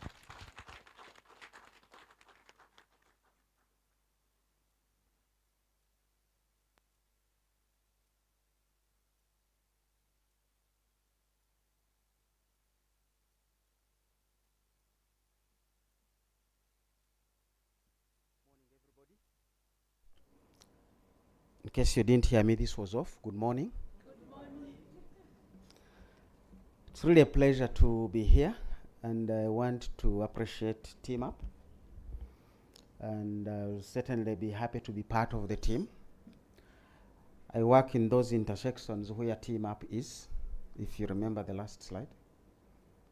And as an academic, I work with the practitioners, I work with the academicians, I work with the communities. And this doesn't come easy, but it's because of the realities we have. Basemera and her team reached out to me to come and share with you my views. I don't know why they called it a keynote. It's a conversation. I think the real key message is what they are doing and what they have given to us. So I kept thinking through what I should share with this audience and what we are doing and what you've been doing. I come from the Makerere University Business School, but you can also find me at the School of Economics. So I'm within the realm of Makerere University circles, but also elsewhere, as I've said, where there is development, economic work to do, I am in those spaces. So what I'm going to be sharing with you are basically statistics and graphics so that you can go and think. I was asked to talk about the state of the youth in Uganda. But talking about system-wide systems, the youth are part of all of us. I never get to a hospital and I find a ward for the youth. Quite often I find a ward, maternity ward, that one is there, children's ward is there, but there is no ward for the youth. There are no roads for the youth. Surely the youth are part of us. So when I hear people talk about youth unemployment, I'm like, but there is that old person who is also unemployed, and the youth are part of him. And he is part of those youth. So we are really commingled. That's why I want to highlight the message of system interconnectedness that we find ourselves in. And that has been part of my training and journey, looking through systems and how we can improve the systems. And so I'm going to be speaking to that constituency of systems in which the youth find themselves. But I'll begin by sharing a few examples before I get you lost in my slides. Never mind, I won't be long, because they're just numbers which they can be shared with you, and you can go and use them to think through. I keep saying, as economists, we try to imitate a lot from medical doctors. We are not witch doctors. A witch doctor would tell you are suffering from this without evidence. The doctor would say a lab report first. Give me your stool, your blood, what is your body mass index. On the basis of that, they make recommendations. But quite often I find policy makers speaking like witch doctors. If I do a railway line here, the economy will grow, jobs will be created. We have done everything people mentioned. We have built power dams, we have transmitted the power, we have done industrial parks. We have literally done everything, and the jobs are not there. Even the jobs that are there are not jobs worth talking about. The health systems we have, you really want to visit them. Please visit health facilities, but don't go there as a patient. You're not going to like it. Go there for facts that you need to understand. I did one time visit Millennium Villages, and this is my caution really to TeamUp. You may pick these sub-counties, but they are part of a broader system. Every sub-county is connected to a main trunk road by that other road in the other sub-county where you may not be working. So if that sub-county has a problem with its roads, your work is going to be undermined. So that's the beauty with TeamUp. Know the sub-counties and the districts you're working in, but in your advocacy, advocate for the entire system, because you need them. So about 20 years ago, close to that, I was moving around and I decided to take a short route from the road to Ntungamo, from Ntungamo to Rukonjiri. I said I can go through here and then go through Wizwera and then connect to Uganda. People may not know that. These were district roads. Now, the weaknesses of the district, me, I don't know them because I didn't even know which district I was in. But some districts didn't have district engineers, they didn't have road equipment, so they had not done their segment of the road. But remember, to me, it's a road from here to point A to B. But point A to B, I'm crossing 7 different districts. So I came back angry and annoyed and said, let's do all the interconnection roads and make them national roads and give them to UNRA. Then the districts can deal with their district roads inland there. So that policy came through, but at least now we have some roads that have been upgraded. But we had been to Isingiro and there were Millennium Villages. Anybody remember Millennium Villages? I hope you know where they are or you can find them. So we visited and were doing planning. One of my duties was an advisor to the Minister of Finance, and by default the Ministry of Finance, and by default the President, because by constitution the President is the Minister of Finance. So I went with his Minister of State for Planning, rest in peace, Honorable Monio Jok. We went to the Millennium Village. Johnson Nkohe, Honorable, took us there to visit this village in his area. And we went to this good, nice looking health facility, health center 4. Solar power panels, doctors' houses, everything was in place as per the plan and as per the design. We reached it at about 10, 11 a.m. And we are all admiring really the good work our Ministry of Finance had done to help the people there, courtesy and support from the UN under the Millennium Villages. And really journalists, trust journalists to have bird's eyes and keep looking everywhere, came and said, there is a woman outside the fence giving birth. Wait a minute. Outside the fence? We have designed this for hard to reach areas. So she reached but didn't reach. Quickly, the hospital mobilized an ambulance to go and pick the woman from outside the fence. The ambulance reached there, it had been packed, but they realized she was already too deep into labor, couldn't get into the ambulance. They take a stretcher. Again, too deep for that. She had already gone into those stages of delivery. So they just took curtains and she delivered outside the fence. What had happened? She had actually reached the health facility at 3 a.m. and there was nobody to attend to her. And it was now midday, there was nobody to attend to her. Health Center 4 with everything. The in-charge was reading newspapers in his office. The midwife was in her gardens tending to them. The delivery room was locked. So when she advanced into those stages, she had to leave the public place and go to a private place. It's not about the physical infrastructure. It's about supervision, it's about many other things. Thank God we had the district chairman and everybody, including the Minister of State for Planning. I cannot forget that because they named the child after Omonio Jok. So if you find an Omonio Jok in Imbarara, he could be the child. Let's move on. Who is moving my slides? Me? I think so. This is Uganda's population pyramid, and you can see the first 2 bars down. You haven't even talked about the people TeamUp is targeting. Those are below 9 years. But you can see on the red side where the female is, the 0 to 4 are almost getting to 4 million. The 0 to 4 on the main side, they're almost getting to 4 million. So you're really talking about 8 million children below 4 years. Those are not TeamUp Uganda's responsibility yet. But maybe the ladies you have raised here are part of the solution, because if they work and earn, they will look after these ones. We raise the bar and get to below 10. Again, you can see the bars are still out there. Now, all those are dependents to those other smaller bars you see up there. That's why I'm saying there's nothing like youth unemployment. Every time I wake up, some youth is asking for some money, including the ones who are working. And I'll show you why as we go on. Keep that in your mind. These slides are free to be shared. This is straight from the UBOS website as of yesterday, 9 p.m. So it's government record. What's the share of the economy like? On top is agriculture. Just look at the bars, forget about the numbers. You can tease the numbers if you so wish. But that is where 75% of our population is. They are not part of the rest of this economy. In the middle is industry, and we'll see how much people are being paid in industry and what is happening there. And that's also a danger to the youth. Because with technology and artificial intelligence coming in, who needs a youth who is telling you, by the way, my wife gave birth, the law says paternal leave and maternal leave.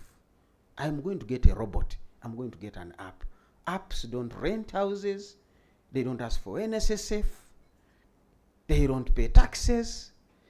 It's just an app. I don't even know where it resides. But it does exactly what the youth is going to do. So technology is something the youth are going to fight with. And they are not going to win it. We have now moved a lot of banking into mobile money banking. You don't have to go to your bank. So where is that bank teller? And I can't forget a time I went and met the bank teller who was trying to convince me to say, by the way, we have an ATM. I said, I'm not going to the ATM. Whom have never used an ATM. And I told her the reason is this: I want you to keep your job. If we all go to the ATM, you're going to lose your job here. Let me be the naughty one whom they don't know when I'm coming, so they will keep you here to serve me just in case I come. And I come once a month, but for that month they will pay you.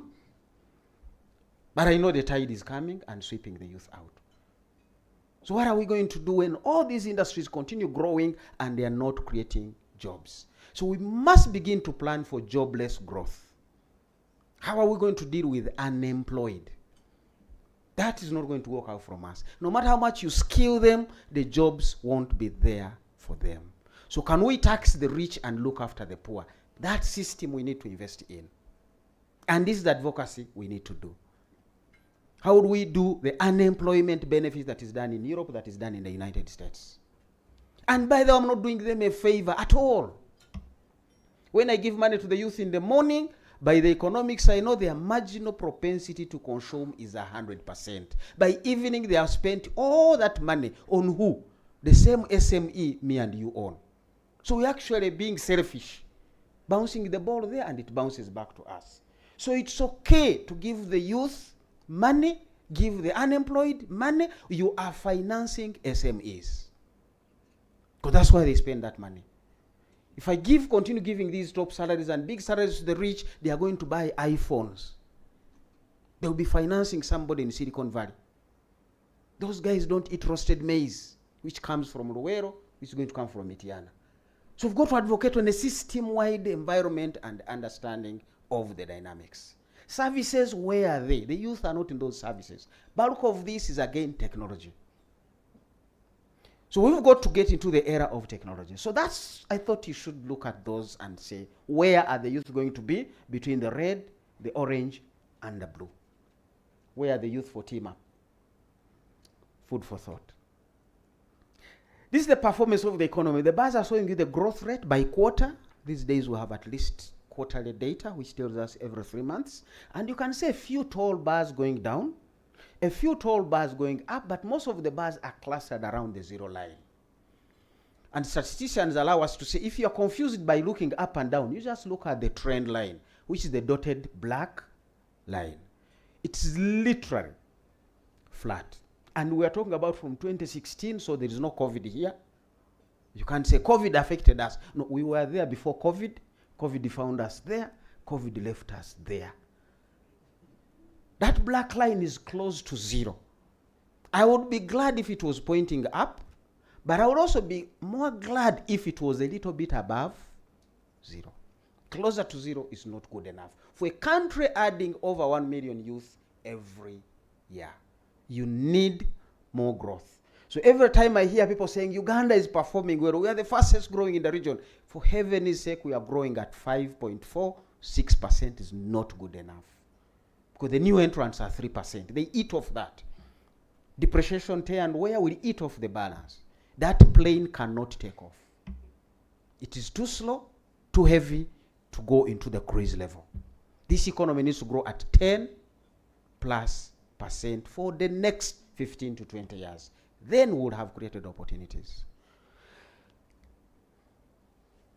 Forget about that spaghetti, but it's really telling you which sector has been growing at what. Literally none excites me. They are all entangled together, very close to zero. For the last, again, so many years. So you don't want to separate spaghettis. Just scoop and eat them. That's all. And that's what nature is doing to us. Feeding on us and feasting on us. What is this one telling us? selected labor market indicators for the youth. Now we are talking about the 18 to 30. This is the real space of TeamUp, national level. If you look at the unemployment rate, 11.4% for the male. Now in 2019-20, that moved to 13. For the female, the unemployment rate was literally 14.7. That moved down to 13. And we are going to get more statistics shortly. Skills-related inadequate employment is also out there. But as I've said, even those with skills, you're not going to compete with artificial intelligence. You can't work at their speed, but also you have demands on you. You want transport, you're going to complain it rained, I was stuck in the jam, now I'm sick. Apps don't do that. So we are in preference of apps. We are in love with apps. I love teaching online. Now I'm worried sometimes the students are not there. Me, I can do it from my farm, if I have any. From the roadside where I'm stuck in the jam, I teach. But when I check how many have logged on, they say, no, each of these gadgets has some 5 people behind it. Okay. The exam is coming. And when I test the exam, I wonder who was the other side. And my exams are really practical. I tell students, set an exam for yourself. We discussed how to identify a problem. We discussed how to go about it and how to make recommendations. Identify a problem of your own. Follow that process I told you. Because in the field, I don't know which sector you work in, which spaces you'll be in. All I can train you is how to identify and deal with issues and resolve them. Then I begin to realize there was nobody the other side. Because they were waiting to cheat my exam. There are no notes, no nothing. But this is really skilling Ugandans. It's not going to solve the problem. But equipping them with some amiable, fragile, and flexible skills, really to identify and say, what do I do in this situation? I'm stuck on a tree. There is a crocodile down. What do I do? Eat the eggs of the birds on the tree? I mean, this is the situation. Scenario-based planning is what we're encouraging governments to do. In the event this happens, what do you do? So even as we plan to develop the National Development Plan 4, I am not in that space. Because we don't know what the future holds. Russia keeps quarreling with Ukraine, and then America comes in. So what is 2027 going to look like? I have no idea. So scenario-based planning, as things emerge, we want to teach the youth to be agile, to be flexible, take advantage of opportunities as they come and move on. You will get those statistics again, but I thought what was interesting here is what we call the last line there, not in education, employment, or training. That percentage is big. You remember we're talking about the youth 18 to 30. 18% of them, and remember the pyramid I gave you, so you can now work out the numbers, 18% of that group is not in education, not in employment, and not in training. We have a task before us. This is the state of the youth. Those in subsistence agriculture, the numbers again are too big, that last line, or second last line, as you can see. Please, team, share these slides with your team. These are statistics official from the UBOS website. I just said I'm going to give you just the numbers. Proportion of employed population who lived in poor households, you can see what is it, and has it changed over the years, 2012, 13, 16, 17, 19, 20, the male 15, and then the female were 16 when we began off. As we talk about the latest, the male are 11.4 and the female are 12.5. These are the employed population living in poor households. So they actually have jobs, but they are in the poor category. So jobs may not be the answer. In a situation where the economy is growing at less than 10%, a job is not an answer. Can we get this right? Getting employment is not an answer. That's why young people are saying gigs out there. The gigs are helping them to survive and top up. So when I find teachers absent, I don't blame them. Because I sat down with that midwife, I said, why can't you be at your post? He said, you want to know how much I earn? I said, I do know it. You want to know how much I spend? I said, that one I don't know. Okay, here are my costs. And I realized government was meeting 25% of her expenses. So the poor midwife was waking up early morning to tend her gardens, so that at least that cost of food is off the government budget. But you know, women have no agenda when they give birth. They just give birth anytime. So you need to be there, just in case one turns up. But also you check the numbers. There were supposed to be 3 of them. There was 1. So before we blamed her, I said, people, can we set our side first? So when we talk about unemployment or unfulfilled up positions in the health facility, you don't want a general number to say, we have reduced the number of the unfilled positions. There are those positions that are so critical that don't lump them with the rest. Midwives must be 3. So that at least one of them can go and nap, just in case 2 mothers have turned up. Each one is attended to. So you want to look through those details. I looked and said, what is the status of employment for persons in employment? And you can see going down, there are those independent workers, because they are the employers. Independent workers without employees, they work for themselves. The percentages will tell you that. Then you have those dependent workers. They depend on contractors. Others have employees. Contributing family workers, that's a big percentage. And there are those who did not state anything. These statistics, you read them, you'll understand them about the situation we are in. Remember, this is the lab report. Now the doctors can discuss it and see which prescription to give to this patient. Sometimes doctors reach a point and say, euthanasia. Let this person rest.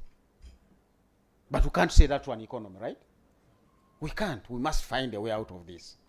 Soldiers also have an opportunity to withdraw from the battle. Say we shall come back later. But for us, we cannot. This is an active theater. Now, here are the salaries for your Ugandan employees. And you want to look at the latest. Now, there are 4 rows here, and I will explain. 4 columns. I will explain. One is for the nominal. Nominal is the money you receive, the 20K, the 200K, in 2016 and 2019-20. Now, you may want to look at the nominal, which is on the left side, the second row, just because 2016 is far away, but you might want to compare and say, have we made progress? For the male, it was 220,000 in 2016-17. That changed to 250,000 2019-20. For the females, it was 110, and only added 10K over that period. Remember, we are talking about the period just before COVID. So there's no COVID here. When we do the next one, the COVID effect will come in. When you get to the rural areas, you can see what people are earning out there. Public sector is where you begin to talk about some amounts.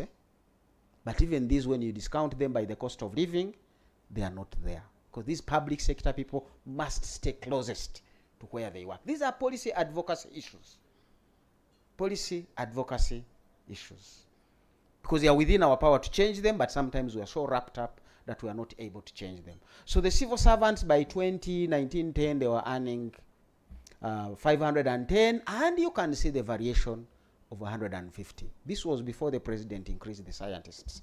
The others are still there.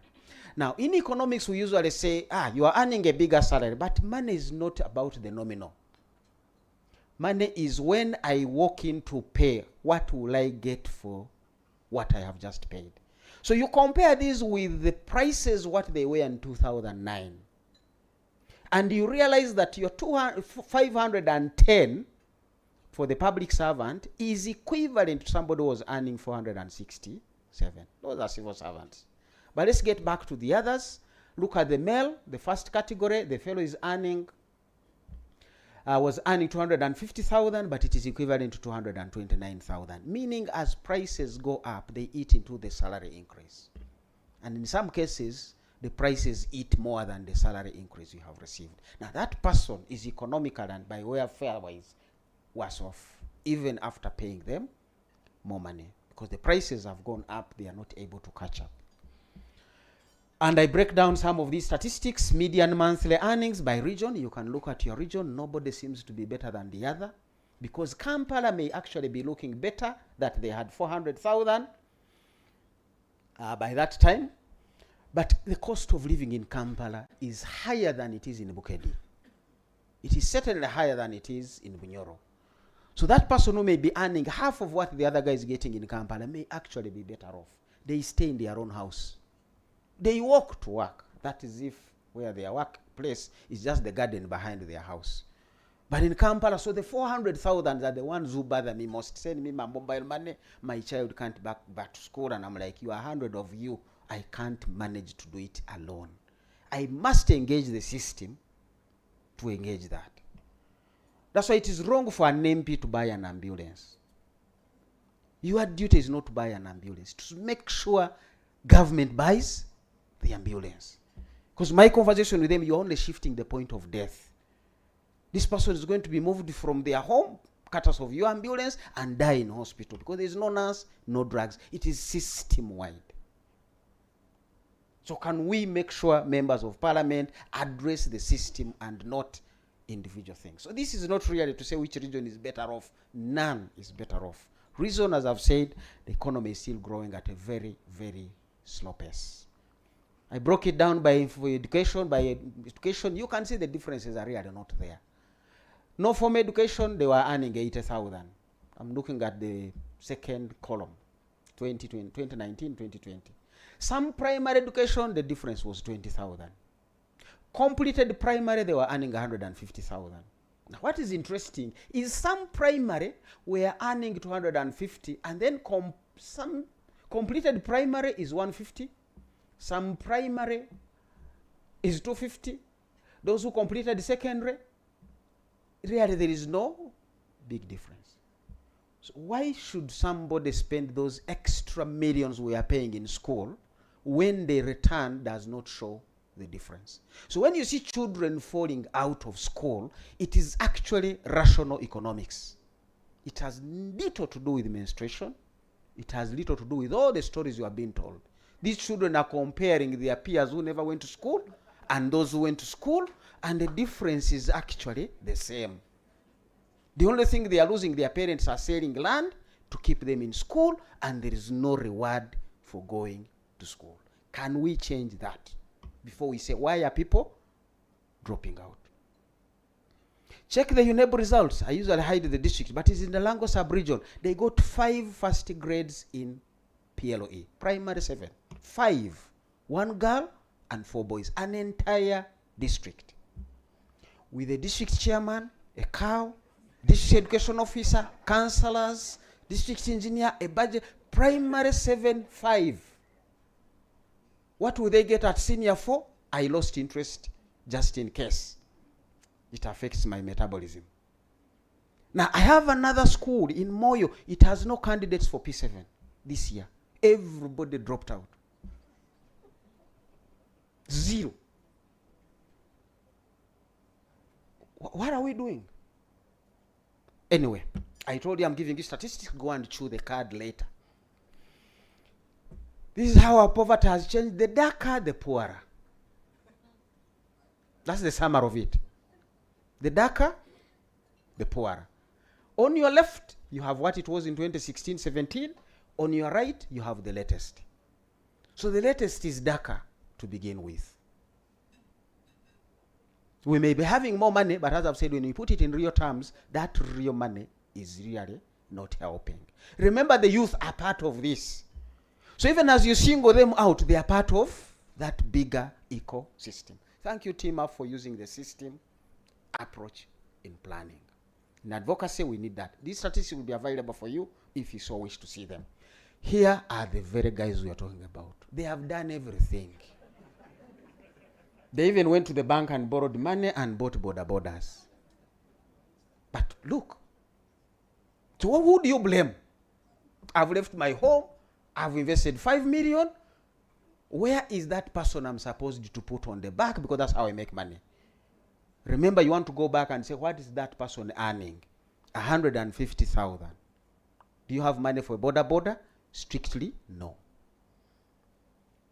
So until we get back now, to finance these guys, I need to find who sits at the back of that border and give that fellow some money. Nabanja style.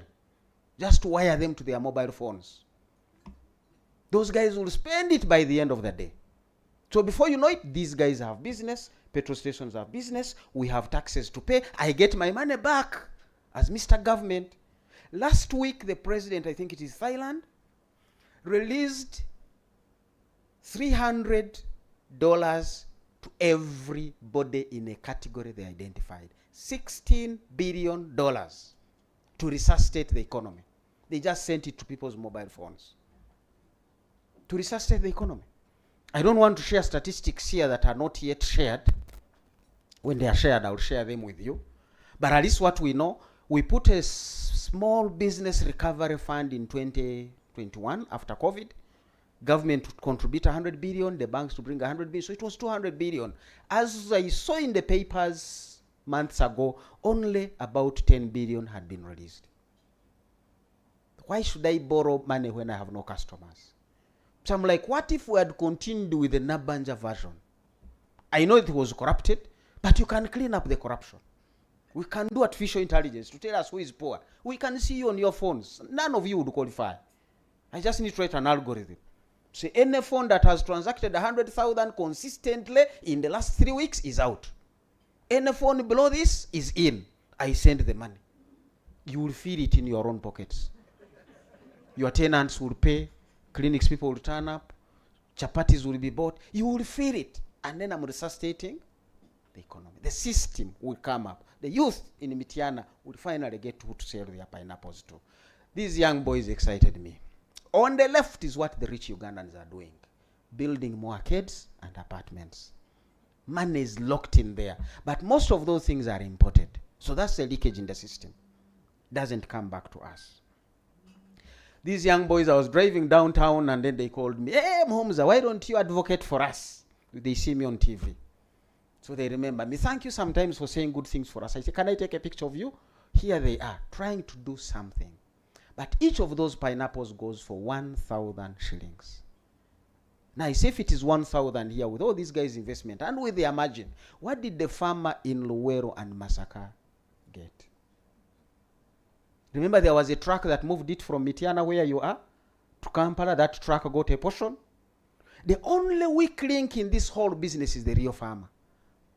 So he's the one to be squeezed and carry the 200 shillings per pineapple. Because these guys know Kampala will only pay 1,000. So they add their costs. Now a pineapple takes 18 months to mature. 200. Are we COVID or Ukraine? Really? No, I think the problem is with us. We are doing those other apartments, right? So we need to rethink what signals do we give to the private sector. How do we help these youth? The nature of investments I see in the country is still a dilemma. Fine, if we have poor people here, you target exports. That's how China does it. That's how Singapore did it. That's how Malaysia did it. Sell to markets in Germany. Send your coffee to Germany. Send everything out there. Because the other guys can buy. And when they buy big. They buy good prices. So I went back and said, okay, what have we been exporting for the last 15 years, 2007 to 2022? And I totaled up. The only bars I could see there speaking to me was Kenya, Congo DRC, and South Sudan. Remember, we have sent, these are in dollars, so I've sent over $3 billion to 3.4 to South Sudan. To Congo, I've sent 3.5, and then to Kenya we have, but this is over a 15-year period. I wish this was annual. I would be happy, we'd be talking. But at least now you begin to see, when we talk about export markets, we need these guys. These are in our neighborhood. So when I sit down to design the UNRA roads and the exit routes, I'm like, what are the Kenyans buying? Now they are complaining of aflatoxin. How do I deal with that? You want to be solving problems that are blocking the flow, where the flow already is. I don't want to go to South Africa. Look at those guys. 190 in 15 years? Don't tell me about South Africa. I need to find other guys. Egypt? I'm in Ethiopia. Can I begin with the low-hanging fruit where one small step gives you mileage? So as we encourage the youth before they go to fly to Middle East, we looked at Asia. Where are we selling to? It's India. It is China. It is Hong Kong. Remember, these are totals for 15 years. So literally it is nothing. It's nothing. And yet China and India are our biggest trading partners in terms of imports. We import over $1 billion worth of things from each of them every single year. And in 15 years, we haven't sent more than $500 million to each of them. So you want to speak to those dynamics. Is it Namamve Industrial Park that's going to fix this problem? I don't think so. Will the standard gauge railway fix it? I don't think so. Conversations are needed. So I asked who came up with the standard gauge railway. The president said, okay, when he said, what did we say? Can we take this to a lab report? Because I know Mr. Museveni never throws away statistics.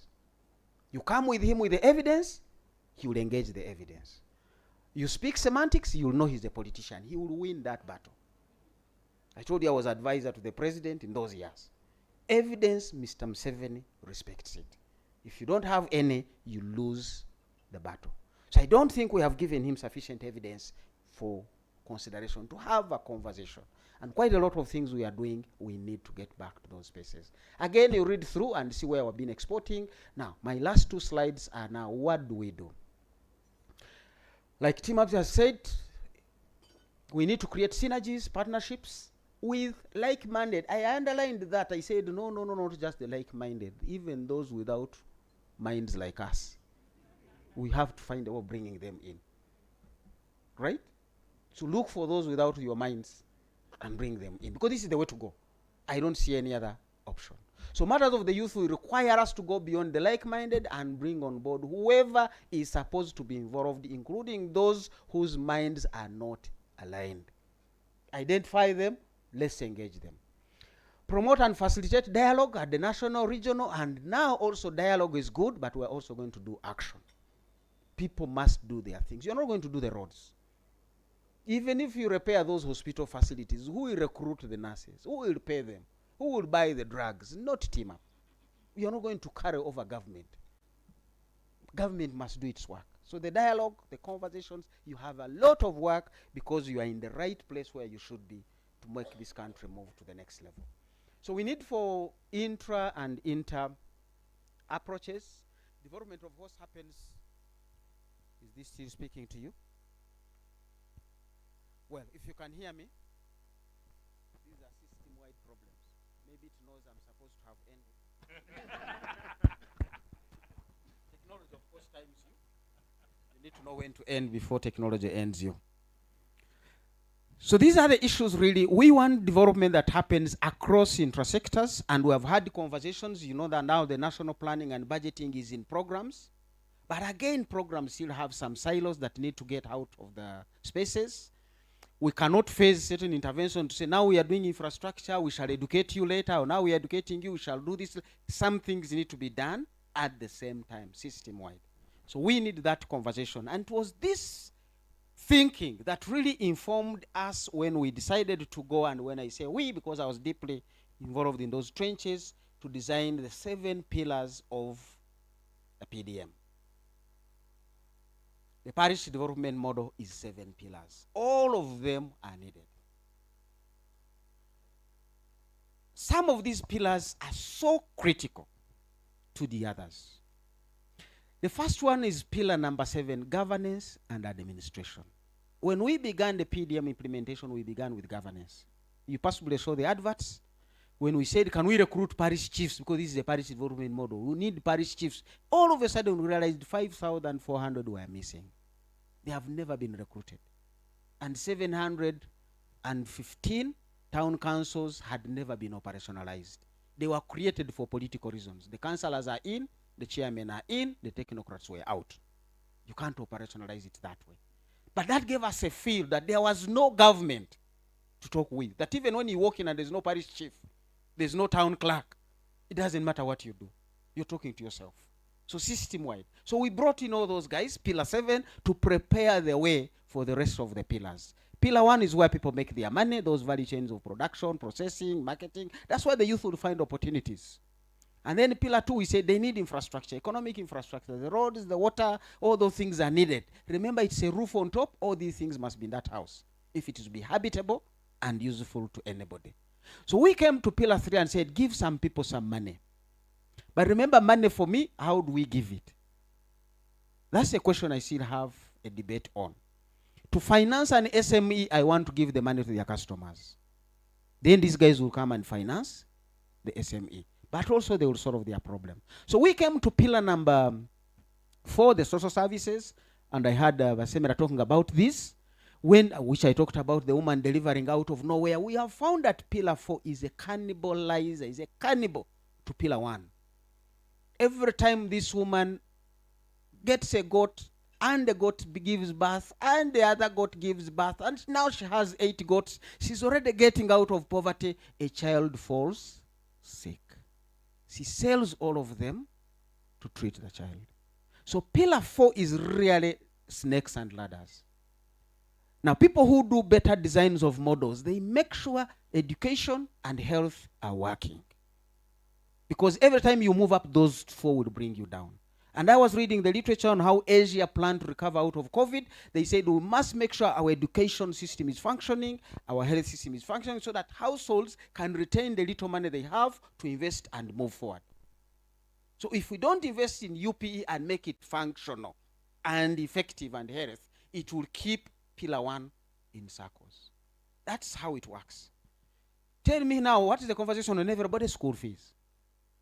Nobody is talking about planting. Nobody is talking about anything. It is school fees, and not small amounts. These are in their thousands. These are in their millions.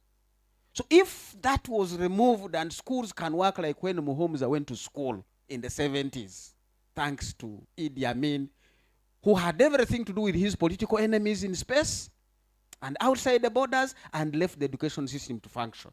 I went to the local schools. We paid 100 shillings. We walked there, no shoes, no nothing. Here we are.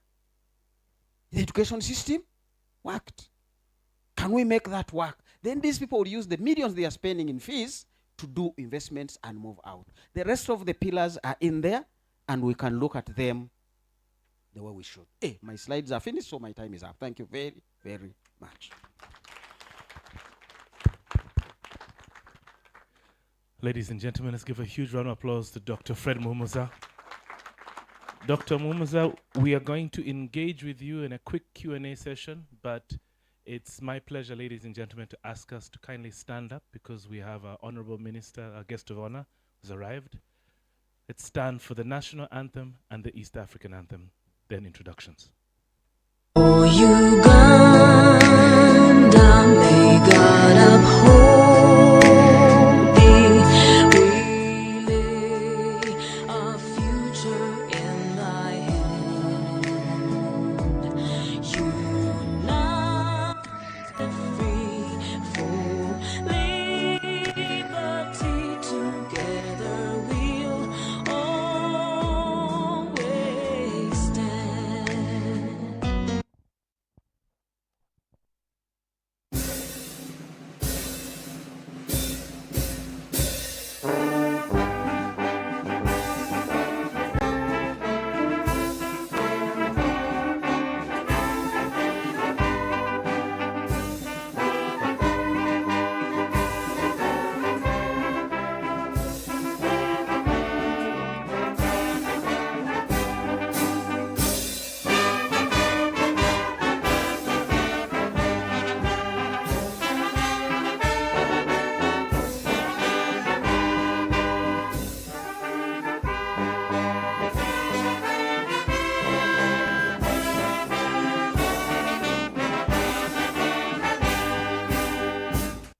Ladies and gentlemen, you may kindly take your seats.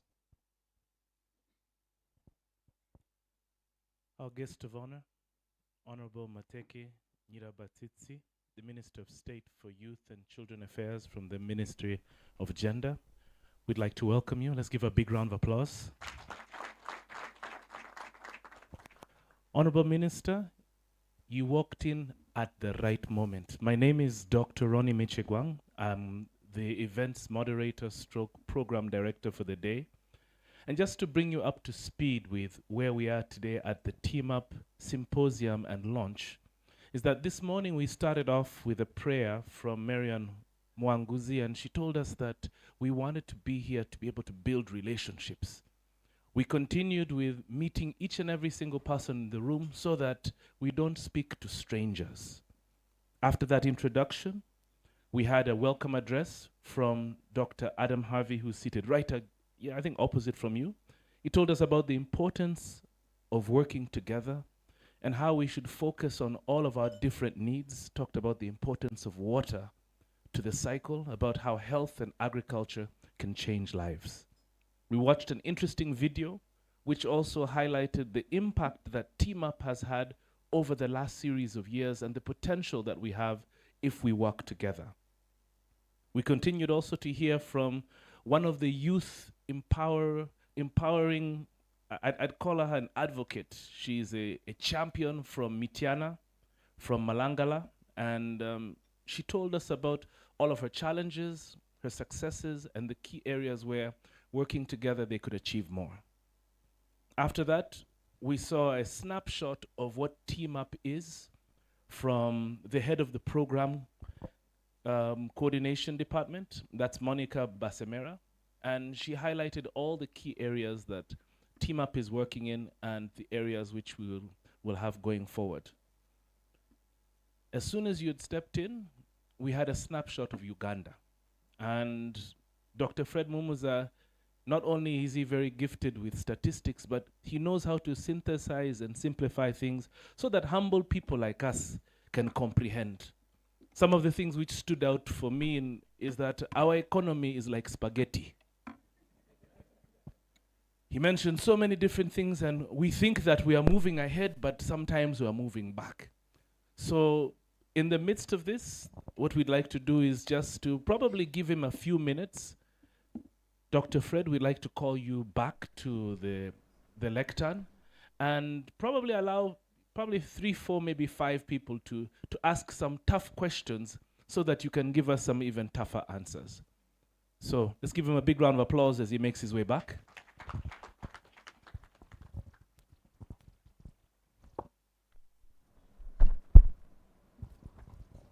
And I'll open the floor up. Please feel free to ask any questions, any tough ones, any simple ones. So I'll start off with Tony. Tony, what's your question? Thank you very much. Doctor, it's always good to hear you. And you know, whenever I see you speaking, you're always hitting us with the inconvenient truths. And it's always shaking. I remember I was telling Ben here, we are crazy. I mean, when people actually see you on TV, they are using your program for the 40 plus who are very few. We should probably digitize you to become more youthful so you can actually speak to the lower population. But that's not my question. My question is really about PDM. And I'm glad you're one of the architects of PDM. The places I have been to, we have seen several government projects, well-intentional, always struggling, from Youth Livelihood Fund, Bona Bagagawale. There's so many, you know. And I remember a very interesting story when I was in Masaka. We had gone to find out before PDM because I wanted to, you know, support with the enterprise development that we do for the young people, the youth. When we go to the Masaka offices, we talked to the chief commercial officer, and he said, the problem why people are not paying and the reason why these government programs are failing is because people always assume that they are free. And I really like what Dr. talked about when he talked, Dr. Harvey, when he talked about this freebies kind of situation we're in. I come from the north, and for a long time, my people have been used to depending on free opportunities, free donor money, and so on and so forth. And he gave a very interesting story of a young man who put up a group of people, or young people. Then, I mean, they were planning to do a dairy situation. When they were given the money, they ended up selling off these cows. Why?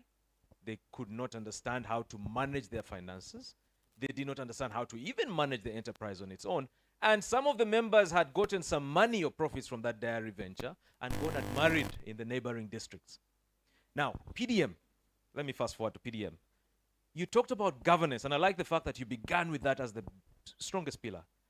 Every story we read in the press today, you will bear with me if you buy the dailies, there's an issue of mismanagement of PDM resources. I am yet to hear of a good story. I was in Lira and I support a lot of young people in Agweng. When we asked about PDM resources, someone said, you know, when the money came, it was a bonanza. It was a bonanza because even the people who were supposed to give it to us were asking for a bit of it to be able to give it to us. Number one. Number two, I like the pillar that you talked about, agriculture. Honestly speaking, if we went back to what we are known for, which you've said is agriculture, and we elevated ourselves on the economies of scale of agriculture, PDM would work. But you see what's happening now?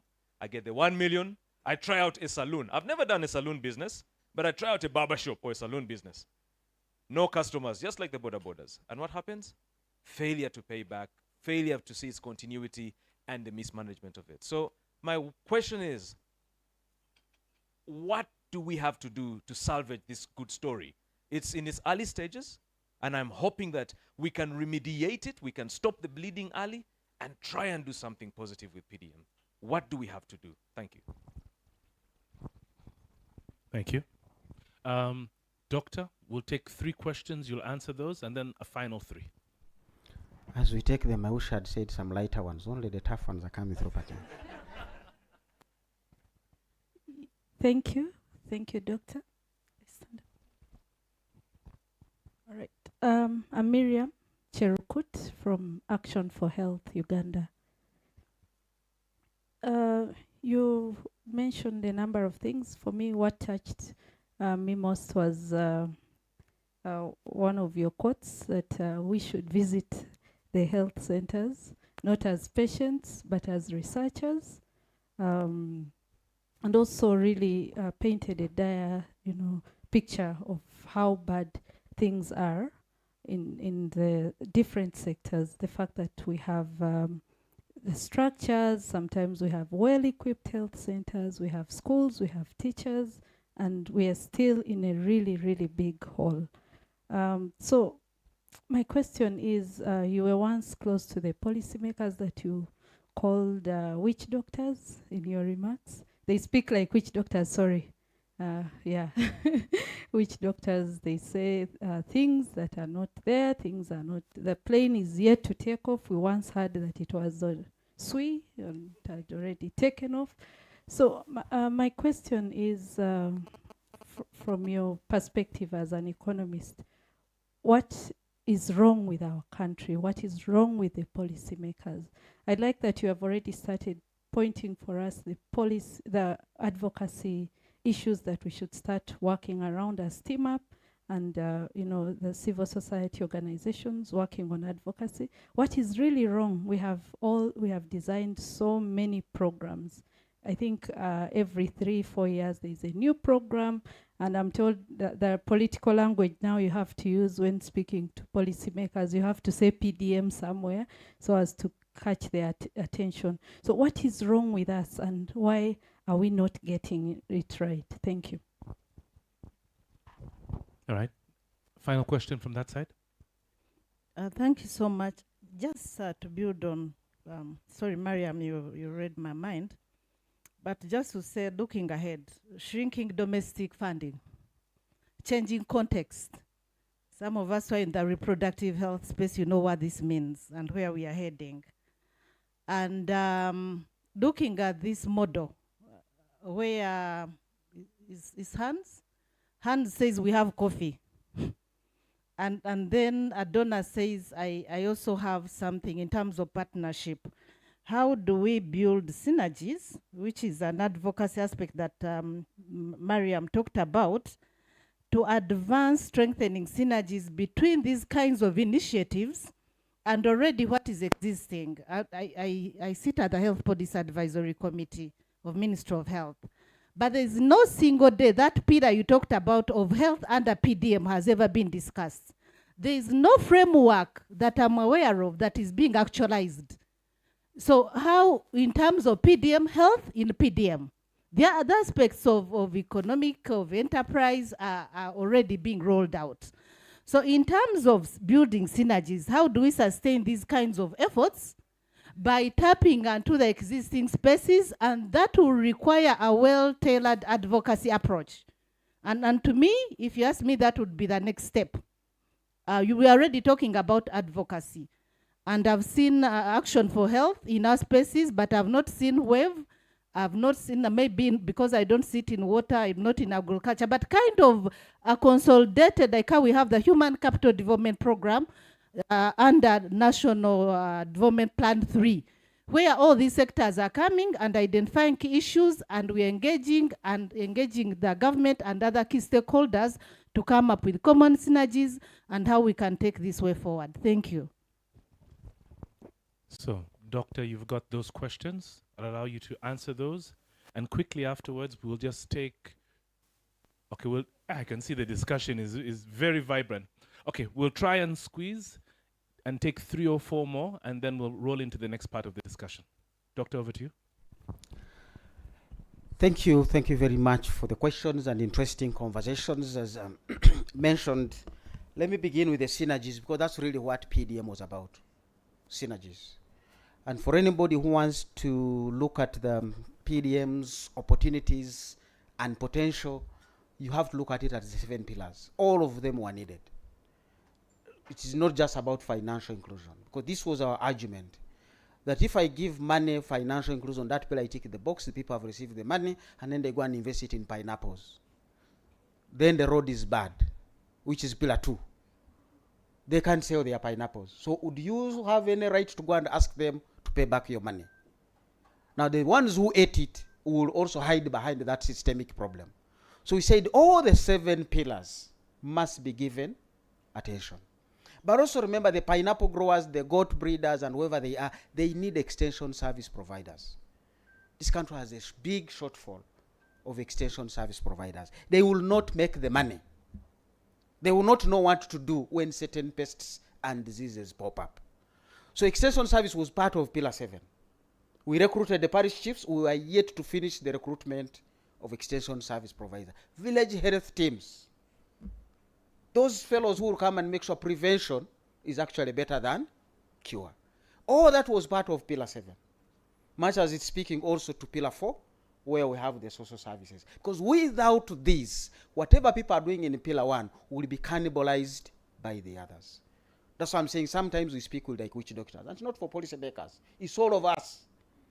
Everybody in this country makes policies. And everybody advocates. But we are like witch doctors. You say, I have a pain here. Oh, I have seen it.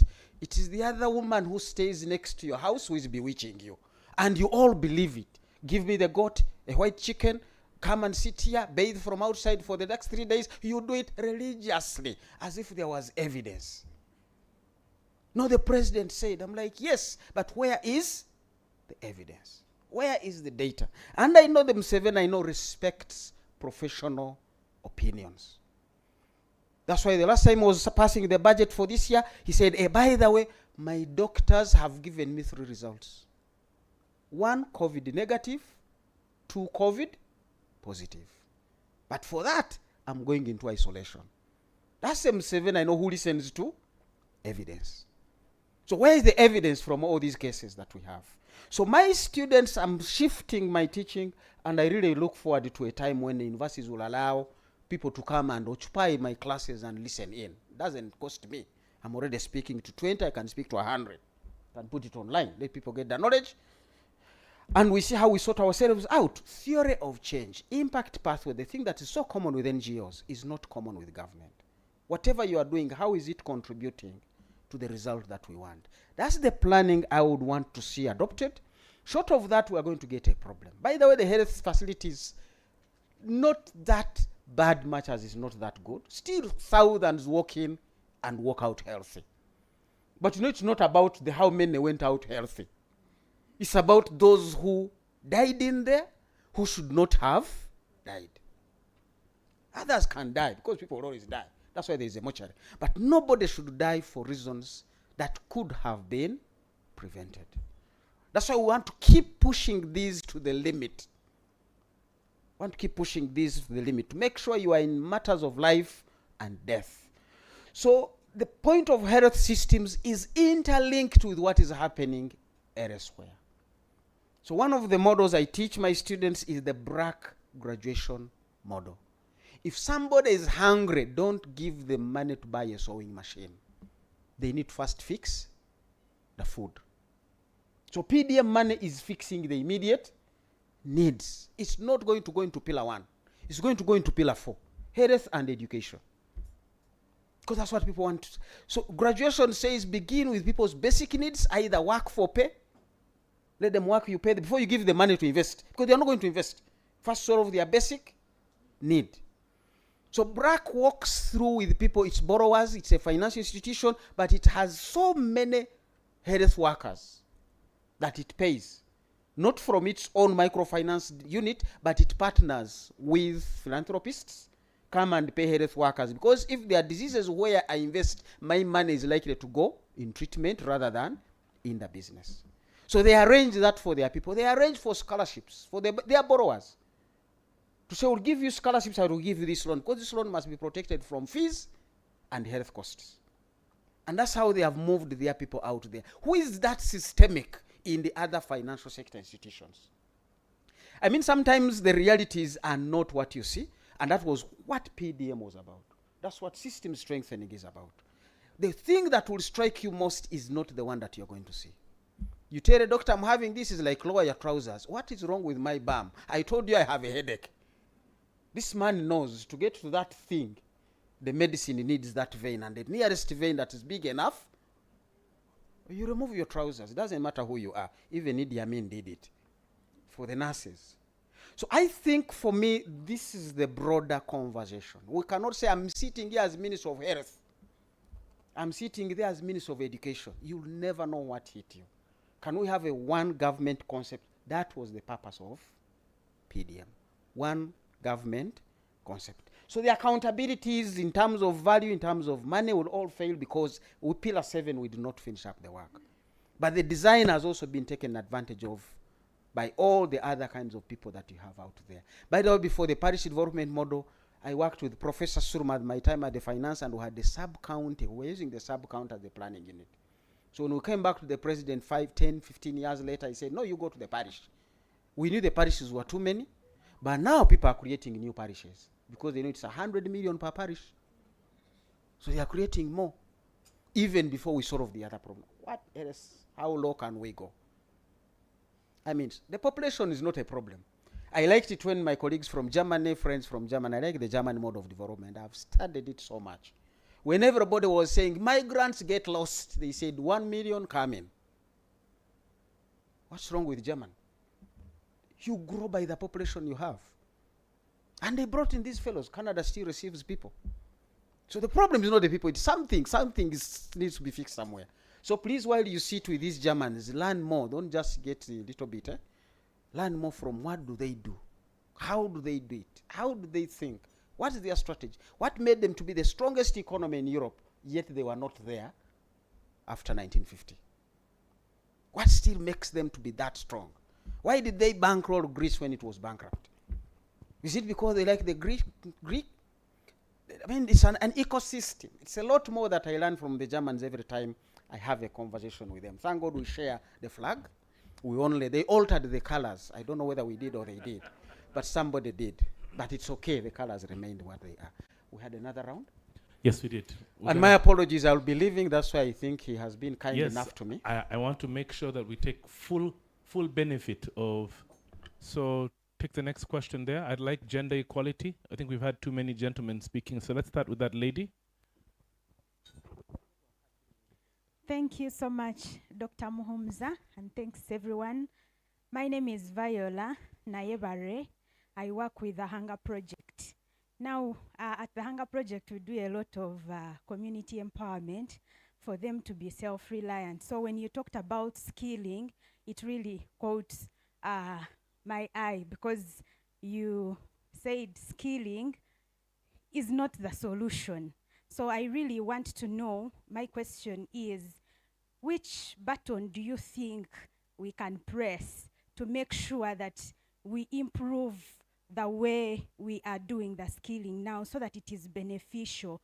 Or maybe do you think we give up the skilling to the technology that you talked about, which I think in your own view, the way you explained it, I feel it is taking up space for human beings. I work in the communication department and we use a lot of those apps you talked about. I know how easy they make work. So I'm I would like you to like take us through in your own experience. Which ways do you think we can improve our skilling so that we are able to skill the youth and make sure that they benefit from it, not just doing for just. Thank you. We'll take that question there. Thank you very much. Then Fatuma. My name is Daniel Twite. I am going to comment about a very interesting thing that Dr. Muhumza said about the border men. You mentioned that what is necessary now is to give money, cash, to people such that you create purchasing power and people will spend it and everyone will get money. There will be money in circulation. I thought about it and I was like, yeah, it's a good idea, but where shall we be getting that money to give, to inject in the economy, just for feel like that? And I have an opinion which I want to get your thinking about it. From where I come from, we are mostly farmers. But if I count the number of people who have migrated from poverty to a good livelihood out of farming, they are very, very few. Actually, we take farming as a kind of betting. There is a saying that if you go in farming and you hit it, you get, you hit a jackpot in a season, never go back. That money will disappear if you go back. So, in my thinking, I think that's where we need to focus.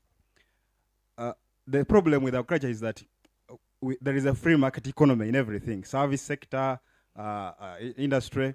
But in agriculture, I think we don't need to be so capitalistic. There is need to be, we need to put some kind of a community system where kind of a council for agriculture which shields prices, like a price fluctuation resilience fund. Because I will tell you a story. Now, I come from Kamulu where we grow a lot of sugar cane. But before that, we were growing maize. Everyone grew maize and they were getting money. Only to realize a kilo of sugar had dropped from 500 shillings to 300 shillings per kilo. And now everyone left maize. Now we went to sugar cane. Now we are getting money.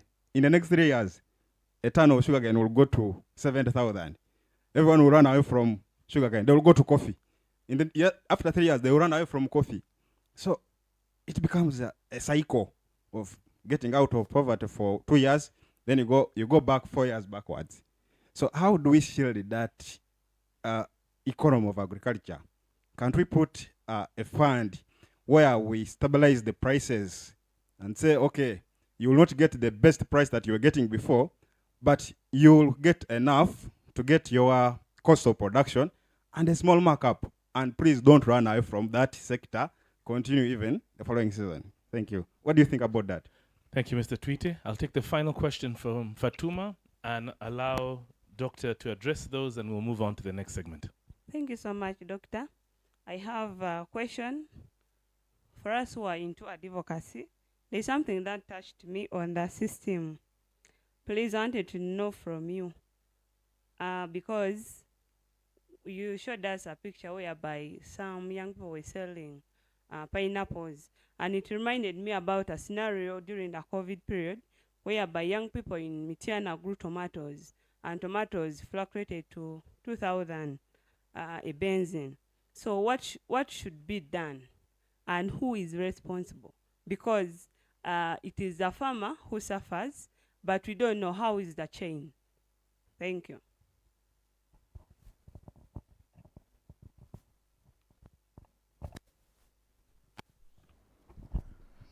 Somebody over there was itching. Can I use my prerogative to ask him to use a minute of my time?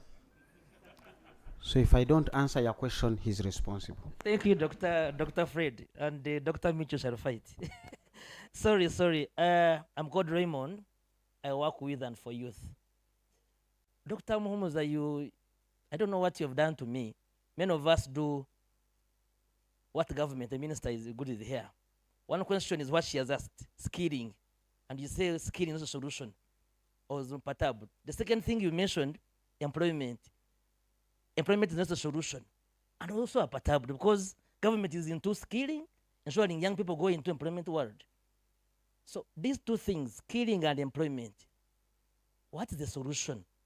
Because all of us are telling to ensure young people are employed, but also are skilled. But when we say these two are not a solution, then our work of ensuring young people going into earning a living become disarray.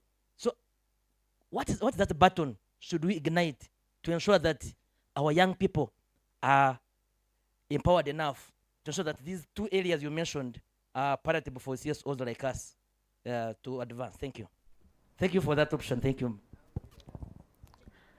Now, the minister cannot be deferred. Please bring the microphone to the minister. She might even help me and answer some questions.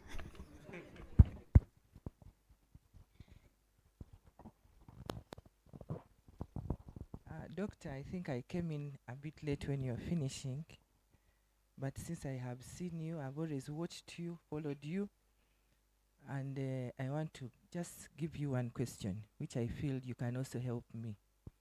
Suppose today you were appointed a minister for youth in the government of Uganda.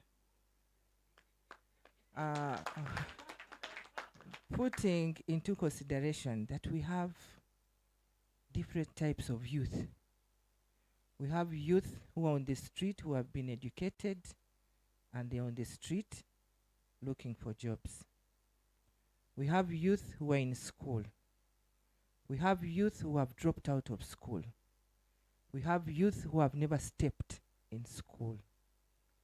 So at times when we are planning as government, and it's good you have told me you are in the trenches of planning for PDM. My questions are now Vorongoto. I am even bringing in PDM. Which youth were you targeting in PDM?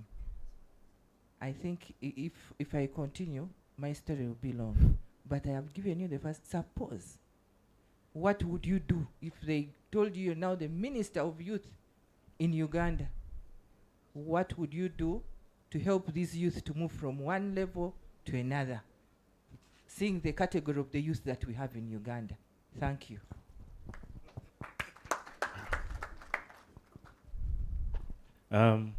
Dr. Fred, may the Lord be with you.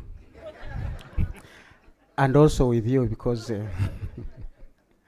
you brought this to me. Thank you, Minister, and everybody. The Minister raises a fundamental question that I would actually go back to the appointing authority and say, Mr. President, before you sign this appointment, let me be your deputy. Let me be the Minister of State for Youth, and the President should be the Minister for Youth. But the good thing, the youth, as we said earlier, there is no ward for youth in hospitals. The whole economy is where they are. And the President, by the Ugandan Constitution, is the Minister of Finance. So would say, Mr. President, can we now do an economy that addresses the needs of the youth? Now that would begin to mean you bring in all the different ministries. And this is the system approach that TeamUp is using. Because we can't address the problems of the youth through the Ministry for Youth. You have really been overburdened. The youth fall sick, they need an ambulance. When they get to that hospital, they need a health worker. And that's why some of us took on the conversation when government was failing to pay for the interns. First of all, those are youth. They would get a job. But they would be dealing with most of the youth who go to the health facilities. And this takes us back to the issue of skilling. If you can't give internship, why are you skilling any other person? These are people who have spent 5 years in medical school. They have attained the skill of being doctors, pharmacists, dentists. Now they're asking you for 1 more year to put their skill to practice, because all they need largely is a little bit of more experience and a letter to function. And we couldn't find 80 billion to trigger that avalanche of 2,000 Ugandans who will help so many other Ugandans realize their goals. So it goes back to planning. It would require conversation back with the president to say, how have we structured government? Because everybody, wherever they are working for the youth, or should be working for the youth, including those who are not youth, but me and you who support the youth, we also need to be supported. So the minister's docket is everybody's docket, really. And we shouldn't look at her as minister in charge of youth. She's really in charge of everything that we have. The person who is going to rob you as you go to your home is likely to be a youth. That's not going to be solved by SFC. It's not going to be solved by DPP or the prisons. Because while they imprison 2, another 10 will emerge. I have chats with ministers, and I'm still in the planning spaces, by the way, that I operate in the trenches slightly. A minister said they live in a neighborhood, a very rich neighborhood. Everybody has perimeter walls, but now one morning they woke up and somebody had vandalized some of the cars in that fence. They said, this young man, we must catch him. CCTV cameras clearly showed who the young man was. It was shared with the police. It was very easy to identify who the thieves were. Like I said, that midwife in Isingiro, the young man was apprehended. Now, while everybody was saying he must go to the deepest, coolest, and hottest part in prison, the minister rose up and said, but can we hear his story? And then they realized his needs. Everybody sympathized and said, okay, you did a bad thing, but for a good thing. Okay, let's change the conversation. The conversation became, how do we help the youth in our neighborhood? They can wash our cars. They can help us with our clothing. You know, you have washing machines. Talking about technology replacing jobs. Can't we open for them to wash our clothes? So now they have taken a neighborhood approach, which is completely different. Cut yourself a thief and CCTV technology. So technology are going back to that can help us. Skilling, if you remove the S, becomes killing. Think about it. And it's the ecosystem. Giving a skill is one good thing, but it is part of the ecosystem. Even if I got the skills to how do we grow tomatoes, and then all of a sudden, what is the price of tomatoes? 2,000 a basin? Does that skill help me? It doesn't. I go back and say, who can raise the price of tomatoes? You can't put a buffer and say the minimum price for tomatoes shall be 8,000. No. Back to my Nabanja money. Send that 100,000, the guys will buy the tomatoes to eat. This guy will get money to continue with their business. So where do you get this money? Where did we get the 1 trillion for PDM? Play around with monies. My friend Ramadan Gobi says repurposing. There are lots of monies in government we can repurpose. You remember the building I showed you on the left? That building is worth how many billions? Where did that guy get the money? Possibly, certainly from some corner of government. What if I had sent that money to 1 million Ugandans through their mobile phones? That guy will eventually build that structure, but not this year. He will build it responding to the growing income levels and demands of the citizens. So you can't grow the economy alone. You must get people to work, people to consume. That's why partly the Germans said 1 million, welcome. They didn't have jobs. They gave them the money. But who benefited from that money? The investors in the Germany subsystem. They supported Greece. Germany's biggest market is Europe itself. They export to Europe. So if any European country is limping, Germany will feel it. So they are interested in that neighbor making it because eventually as an ecosystem we grow. So I think we need to rethink. So I wouldn't want Mr. President to say appoint me Minister for Youth or Minister there. Mr. President, how do we move this economy for everybody? Including that hungry or other policeman who is suffering. So skilling is part of the story, but is not the whole story. So we can't spend all the money on that skilling. So for me, it is that minister, they will show you the slides. We talked about the category of people you talked about. I broke down the youth where they are. And one interesting part was the not in education, not in employment, not in training. What do you do for that youth? About 18% of them. Not in education, not in training, not anywhere. They are just there. You can't give them PDM money. They are going to bet it. Arsenal is going to play tomorrow. They will bet and lose like these farmers. So, I mean, the conversations are out there. Really farming, the problem is the 2,000 per basin. That's why people want to run out of farming, but they have no ways. But where are they coming? You saw the salaries in the urban areas, 150 per month. So really the youth are juggling around trying to see where to go, and we are unable to focus a strategy that will say where should these people really be seated. We can go on, but I have to be chaste. One of the things I'm going to be working on is how can financial institutions finance SMEs? Because they are not financing them well, especially the agricultural-based SMEs. When I look through the numbers, the banks are not financing them. And as a banker, a person who works with the banks, I know why we are not doing that. They are too risky. I give you my money and you're going to sell a basin at 2,000 and you have a sick child, you have fees to pay, you will never pay the bank. So why should I lend you money in the first place? But we can't ignore that reality. We must find solutions around it. So the conversation I'm going to have until the end of the day is in that space. I hope eventually that conversation will touch not just one youth, but so many of them. So at some point you'll allow me to escape and go to that other assignment, which is part of the youth and old people's agenda. Honorable Minister, I'm ready to come and we have more conversations. I'm just a call away. I'm your humble servant in this country, because we win together, we lose together. But it's possible to win. Thank you. Ladies and gentlemen, big round of applause to Dr. Fred Muhumuza. Dr. Muhumuza, I'd like to say that there are two aspects which I'd like to bring to the attention of the August House. Number one, you know, you have spoken with so much confidence and conviction about the economy and how we could solve problems.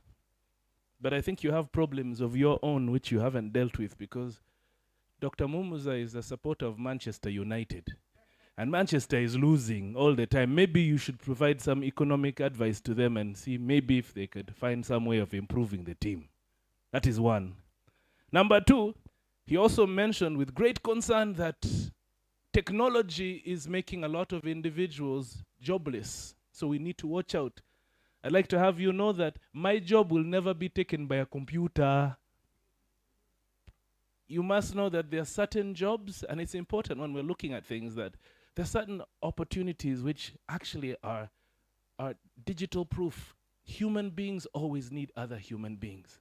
So, as you're thinking, find someone who can speak for you and engage. And in fact, the next person who I'm bringing to the podium is somebody I've known for close to, I think, 15, closing in on 20 years.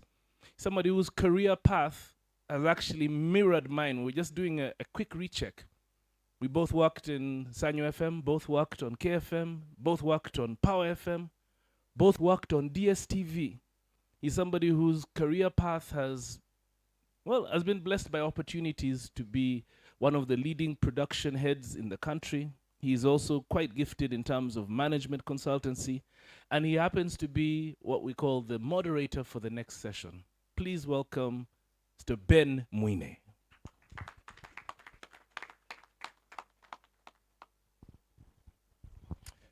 Thank you very much, Dr. Mitch. It was interesting that you did not mention that you are also a Manchester United supporter. It's interesting how they distance themselves from the team when things are going bad. And it's interesting that we actually have that discussion, because if you listen to the discussions that happen around, especially our young people, foreign football is at the heart of them. As in Dar es Salaam last week, and it was interesting to see how the stadia there fill up for their local games, and in Uganda we're still struggling with that. And so I think the big thing that we need to be talking about is mindset change and why it's important, even as we have discussions around how to improve youth livelihoods. I've been introduced. My name is Ben Mwine. It's an absolute delight to be with you, as always. I think Dr. Muhumuza laid a very good foundation for our panel discussion. He's my very good friend, but I hate him because he always makes me feel like we are not doing what we're supposed to be doing. So he makes like, every time, Doc speaks, it's like, this is the things, this is what we could do, and we're not doing it. And I'm always saying, but why aren't we doing it? And so it's absolutely exciting to see that we actually are doing something, Honorable Minister. If you think about what TeamUp has done, for example, it was amazing to look at Monica's report card, and almost all the metrics were green. Dr. Muhumza, you're talking about the dotted line that was very close to zero. It might give you a lot of comfort to know that at least in the space of what we are doing with this pilot, all the metrics were pointing up. Everything was either at or above expectation, whether it was in terms of employment, whether it was in terms of testing for HIV. And so I think we should give a big hand clap to TeamUp for doing an incredible job in that regard. And so we're going to have a quick panel discussion, and I'm going to invite my panel. A lot of the things that they're going to talk about you have heard, and so I'll give them an opportunity to come and shed some insights into what they have heard this morning so far. We'll keep it very brief, and then really open it up to a much bigger discussion for all of us to be a part of the conversation. So in no particular order, allow me to invite our panel to come. You've already met Monica Basemera, so I'll ask her to come join us. You've heard about who she is. I won't dwell too much on her many accolades which are on the screen, but especially for TeamUp and what she's doing as the head of the program coordination unit. Please give her a very big hand clap as she comes.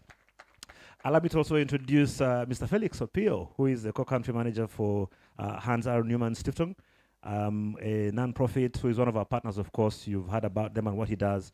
And Felix is a development economist. Please give him a big hand clap. He's been doing this for 15 years, and he's in agriculture and agribusiness development. So maybe he can tell us a little bit about whether it is true that agriculture is betting and how that works. Allow me to also invite Sarah Chintu, who is our CEO for Action for Health Uganda, of course, one of our key partners. And she's been working very strongly for many years on promoting and protecting human rights with a very strong focus on inclusive social and economic rights. And we'll be looking forward to hearing from her and some of her perspectives on sexual and reproductive health. Let me also invite Dr. Adam Harvey. He's been with us already this morning, so he needs no further introduction. Just that Dr. Mitch and I were having a chat about you, Dr. Harvey, and we were a bit taken aback when you were saying that you asked to be corrected if you were wrong, and we said, how do you correct an Oxford scholar? So where do you even begin to go in that direction? Last but not least, I'll ask Mr. Golova, who is representing the government, the CEO of CAO, and we've heard about what the government is doing to join us on the panel so we can have this discussion. So again, we're talking about our multi-sectoral partnership and how we can pave a pathway to improved youth livelihood for improved quality of life. You've heard about that. Some things have been said about agriculture, which is very interesting. I should start by sharing two quick stories. One, both of them actually from Tony Otoa, who has been with us, the CE at the Stanbic Business Incubator. He had to run away.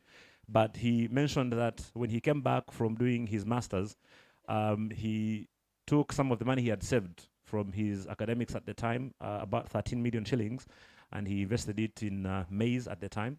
When the harvest came around, he eventually managed to make a whopping 700,000 shillings. So I guess if you were to use the betting analogy, his ticket didn't quite make it.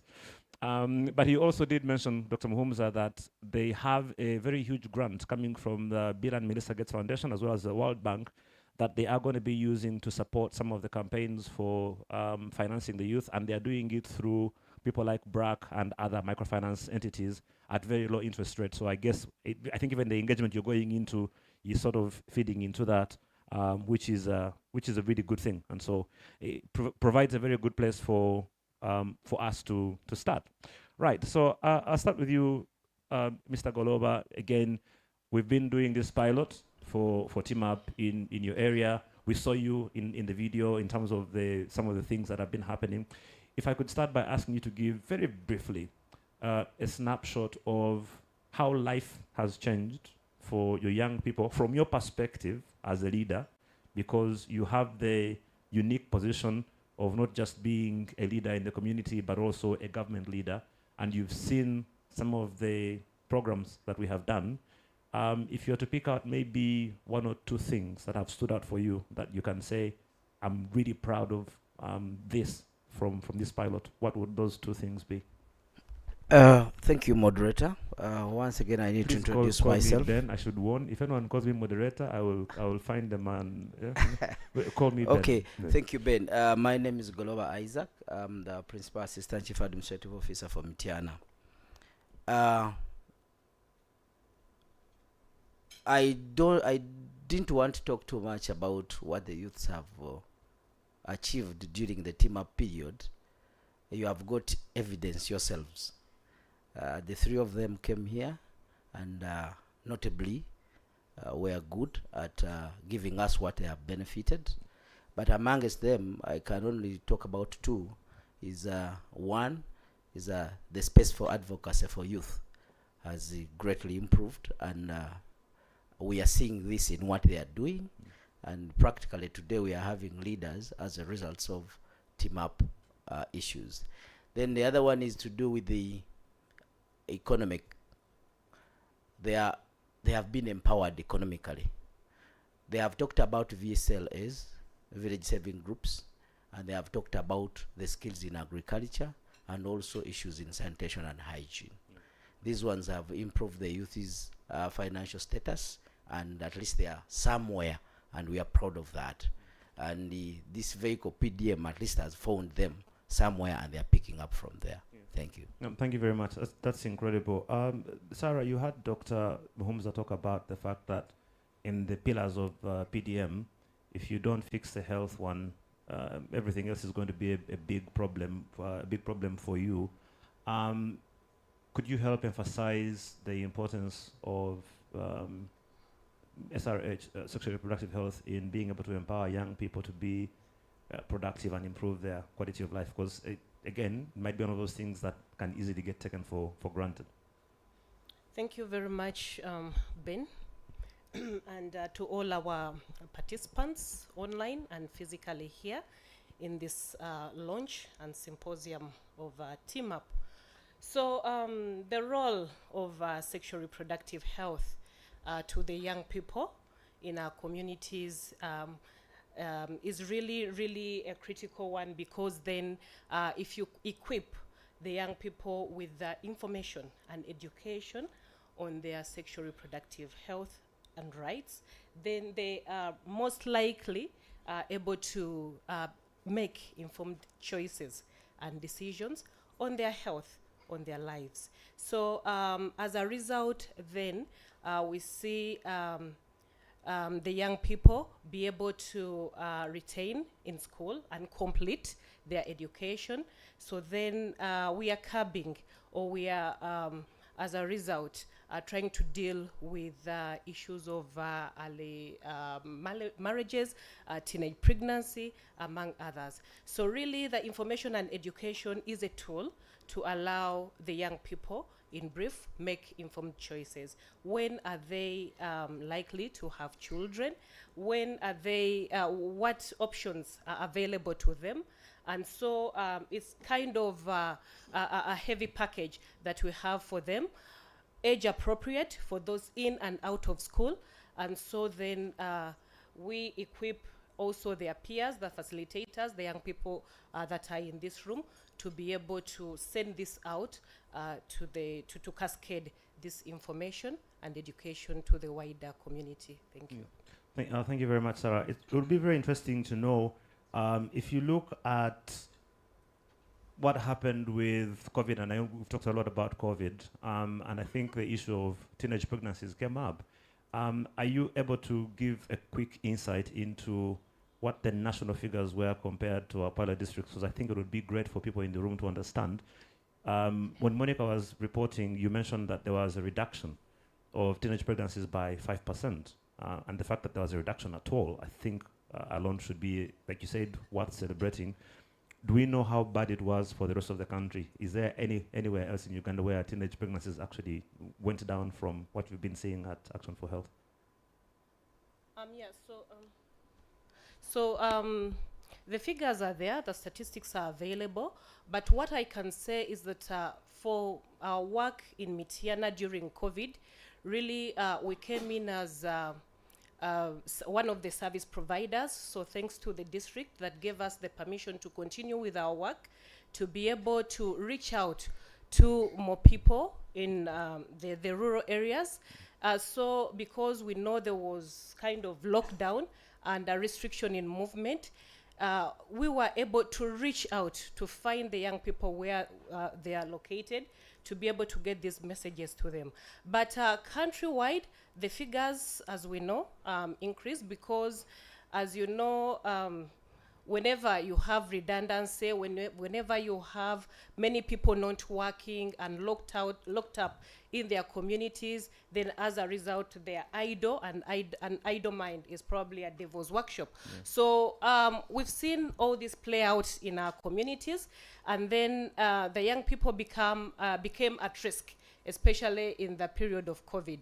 But we're able to come in with our youth track and other tools that we use to reach out to the youth in the last mile, to give them the right message, to be able to keep them stay safe and keep them away from the dangers associated with early pregnancy. But truly the numbers nationally, you know, the 5% is quite huge. And just for context, for anyone in the room who might not know this, so I'm sure you probably will be familiar, but always just to emphasize it, in just the first 6 months of 2021, we had about 1,000 girls, teenage girls, getting pregnant every single day. I like the looks. So, okay, so there are people who didn't know this. Okay, so let me emphasize that again. In just the first 6 months of 2021, and the trend was almost the same for 2020 during COVID, 1,000 teenage girls were getting pregnant every day. Bully daily per day. Right? So when you think about just a 5% reduction for that in any part of this country, it shows you the significant impact that ends up having on a community anywhere. And so I think the fact that you were able to have a reduction in Mityana is worth a hand clap, because it clearly shows a significant reduction in what was happening. Mr. Opio, I'll come to you quickly. Monica promised that you would break down some of the complicated jargon that you've been using, because some of us are simple minds, so we don't speak complicated English. These farmer fields, FF things, can you tell us a little bit about those? What are they? What do they do? And what kind of impact have they had during this period? Yes, thank you, Ben. First of all, let me start by highlighting the origin of the Farmer Field School. You can please pull the mic a little bit closer to you. Yes, Farmer Field School is an extension methodology that is participatory and was developed way back in the early 80s in Indonesia. Mainly, the purpose of this approach is to empower farmers to be the expert in what they do. So in our intervention in TeamUp, we took that approach of Farmer Field School for youth. We call it Youth Farmer Field School, mainly to empower the youth to understand the agricultural practices, but also be able to demonstrate by themselves what it takes in terms of the right production practices and also the ultimate result that comes out of the right practices. So this is intended to empower them so that they can apply these skills by themselves, but also be able to show to other youth that once the right skills are used, it will be able to generate a tangible result. So that is another way of attracting more youth to come into agriculture, because they will be able to first get the skill that is needed, but also be able to prove that if they do it rightly, the return will not be similar to what they see in the community. So this is it's part of the mindset change that we use to make sure that the youth are more engaged. Beside that, of course, the Farmer Field School arrangement put a key person, that is the Farmer Field School facilitators, who are also youth. So we train them so that they are expert to support fellow youth. So we have seen quite a number that these youth farmer field school facilitators are strong enough to provide some of the extension services. I would say local extension services. They are not employed by any entity, but the community and the fellow youth who are interested to engage in agriculture are able to approach them, and they get the skills and the connection and the knowledge they want to have so that they engage in meaningful agriculture. Yeah. Thank you very much. Let me jump to Dr. Harvey before I come back to Monica. For the benefit of our Honorable Minister, there's something you mentioned earlier before you came that I think might be worth pointing out. This whole issue of being able to allow our young people to pay a little bit of money for their service, for that then to become a right, and how, WAVE being a part of this and what you've been able to do, that linkage between you as an organization together with Mr. Goloba and the district at that level and the government, how has that collaboration been? Because normally when you have many different entities trying to come together, there can be a decent amount of friction, but clearly we can see that there's been some great success. So if you could just maybe give some insight for the benefit of especially for our chief guest, what you were saying a bit earlier around that collaboration and why it's been important and what you've seen as a result of that in the pilot. Yes, it's a good question to bring up, because Mitiana is actually one of the few districts, local governments in the country. We now work in about 15, 16 directly,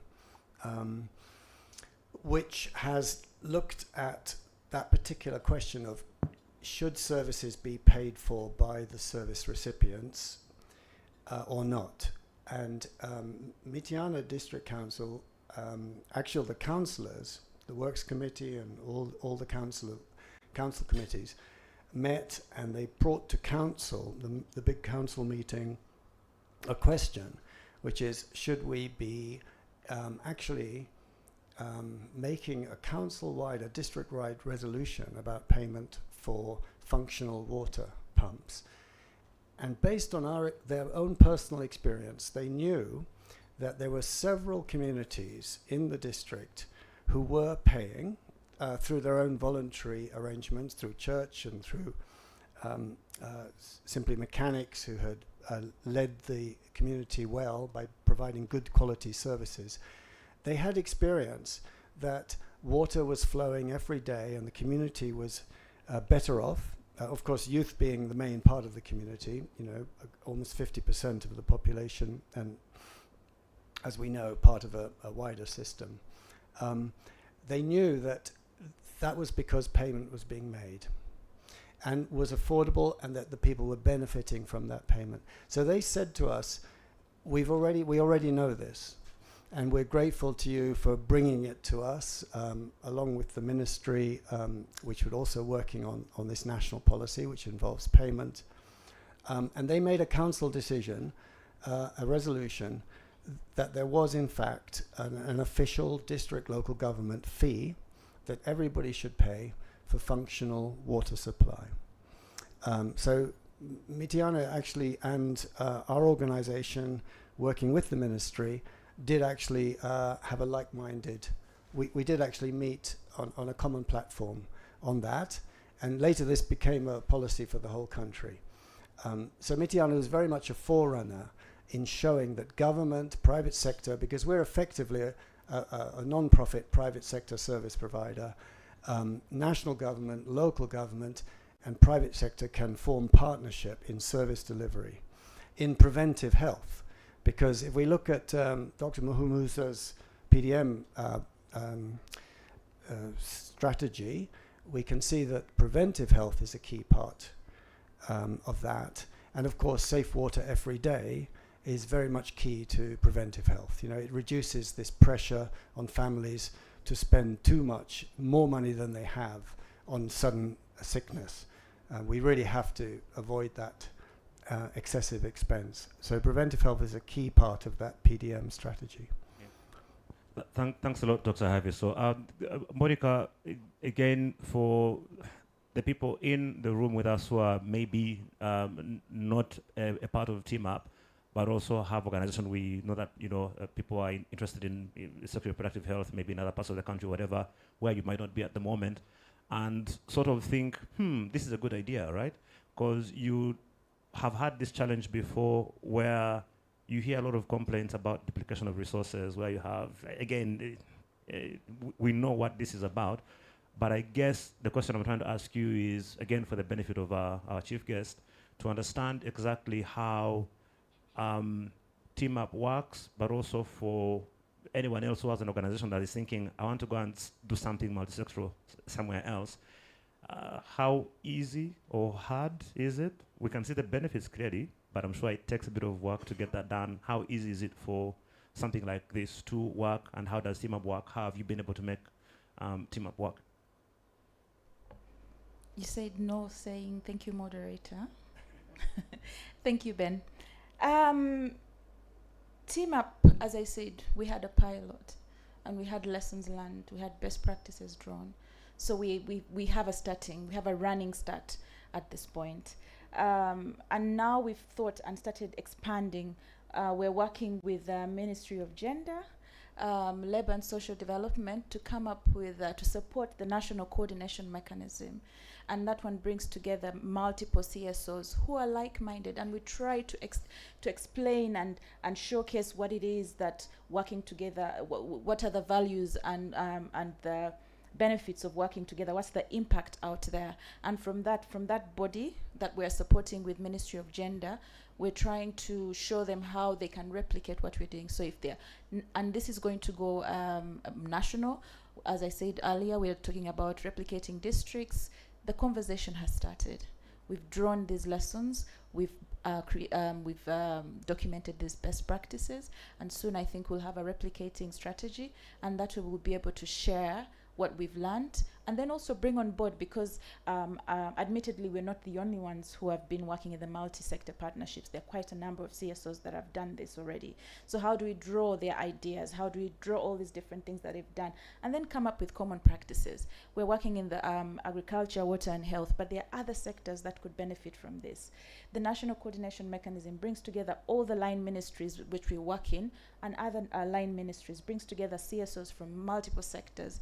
We have technical working groups in that. So in that way we start sharing and talking to each other. I think that the issue about working with silos, and that's what we learned, is we're all doing good work. But the silo, the duplication is actually, we move 10 steps in front, then we have, 12 back. Well, it's worse than that. But if we don't talk to each other, if we don't understand the value of coordination, collaboration, then we are going to risk being sitting here 10 years from now and saying it's still 5%, only 5% reduction. These are the statistics. We're still talking about the problems, but we need to start talking about the solutions. And TeamUp is presenting one. Clearly, and one that is working from what we can see. I just want to ask Mr. Golobo one question, and then we will come to everyone else, because of time, we want to make this discussion as engaging as possible. So I want to give you an opportunity to be able to interact with the TeamUp team and the partners before we hear from our chief guest. For what Monica is saying about the engagement with local leaders, because where you sit, normally any of the CSOs that want to do something usually have to come through you. Are you able to shed some very quick light on how bad that problem has been? I guess we can start from there, of how many different people are usually coming to you to do the same thing. You have 25 different NGOs coming to do SRH, and how then this becomes important. But also very quickly, your colleagues, the rest of the cows around the country, are you engaging with them? Are you making them feel jealous for how good things are going in your area? How are they perceiving this when you interact with them? You can just respond to that briefly, and then we'll open it up to. Thank you, Ben. I will not be able to answer the last one because we are not at the platform where we make them feel a bit envious. But it's an honor for TeamUp to have worked in Mityana, and during their pilot stage, they chose Mityana. I don't know what parameters they used because it was in East Africa, and in East Africa in Uganda, and in Uganda in Mityana. I don't know what parameters they used, but we are lucky that you received it. Yes, there are quite a number of many CSOs which come and they want to do the same thing. If it is in reproductive health, you will find many, Maldimei, what, and many. But what we do at our level, particularly in Mitiana, is we do mapping. We don't want duplication. We have 14 lower local governments, so we go on categorizing these local governments. 14 so that in Mitiana alone? Yes, right. in Mitiana alone. So that we can spread the benefits of their activities or outcomes of the programs to everyone. And we are a bit particular. However, for TeamUp's touch, it was a bit different. We had not yet experienced such, where CSOs or organizations come together in 3 different areas, but they work together for the common cause. And this one, I think we have tried even to put it, we have what we call the District NGO Monitoring Committee. We have tried to put it on table with other CSOs and NGOs, that how beautiful would it look when you come and pull resources together and do it as a group, because you'll be achieving more. However, there are still other challenges. Every CSO, every NGO has its funder, has its target group, has its what. So somewhere, somehow, they seem not to let it come. But that is what the gospel is spreading. And we are happy that at least we are seeing some bit of progress. Some have started to come together. However, there are others who are still working alone. But with TeamUp, we are still moving in the same direction, and we are optimistic even in phase 2. The remaining lower local governments will benefit equally with those, like those ones who benefited before. Thank you. So just to confirm, you have no beef with TeamUp. You think they're doing a good job? Yeah. It is quite hard to have the beef with TeamUp. One, I think what TeamUp is doing and other CSOs are doing is what we should have been doing as government. But we cannot be anywhere, everywhere at the same time. And the resources we have are not adequate to give those services. So once these people come on board, they are supplementing what government must be doing. And in that perspective, in Mitiana, you don't allow them to work without sharing your work plan with us and your budget. We need to know. Exactly. What are you going to do, so that we can be able to put this into our development plan and budget, and we say this is off budget support we are going to get from these partners A, B, C, D, and F, and we move as a group. Thank you very much. No, it's very important to get that perspective, just so that people don't think you're just there for just, but to know that they're actually doing a really good job, right? So I think let's open it up to the room now, so we can be able to get some responses. And questions for the panel. Again, because of time, we want to make sure that as much of the engagement comes from everyone else, and then we'll of course have some shots from our chief guest. Thank you. Thank you so much. My name is James Biarugaba. I'm the executive director for Youth Alive Uganda. I want to thank TeamUp. I'm one of the strong proponents of multi-sectoral programming, because I believe the needs of young people multifaceted and complex, and they can never be addressed by single sector programming. In Monica's presentation, you did hint on the private sector engagement. You mentioned, I think, Stanbic Bank, the financial institutions, but I wanted to know how extensively you engage the other private sector actors, because I also believe in private sector-led programming, because it also speaks to what Doctor was saying earlier. It tries to eliminate that kind of freebies, because private sector provide a service at a cost. They do business, and that's why it is, once you have private sector-led programming, it is sustainable, because they will always be there to provide service as business. So I wanted to know how extensively you involve them, especially the issue of markets that you talked about. Private sector actors across the entire value chain, from supplying inputs, probably providing markets, financial services, and other services. Thank you. Thank you very much, James. We'll just go around, and then we'll come to this side. Thank you so much, panelists. Once again, I'm Viola Nayebara, and I work with the Hunger Project. Now, I have 2 questions. One goes to Monica, and another one goes to Adams. Yes, so to Monica, At the Hunger Project, I happen to be a co-chair of the Hunger Project Youth Advisory Council, the global program. So you mentioned about how we can make youth be empowered rather than them seeing NGOs or seeing the help, seeing us as the saviors. So I would like to know, because in the communities where we work, we have had youth create groups, youth groups, and they are doing a lot. But some of them, mostly the challenge they are facing is finances. And when you are presenting, you mentioned about how TeamUp is supporting youth through connecting them to the financial services. Yes, you just mentioned that. So now I want to know the how. How do you do that? And how is it benefiting the youth, if maybe it is something like a good practice that we could also adopt? I will be glad to hear that from you.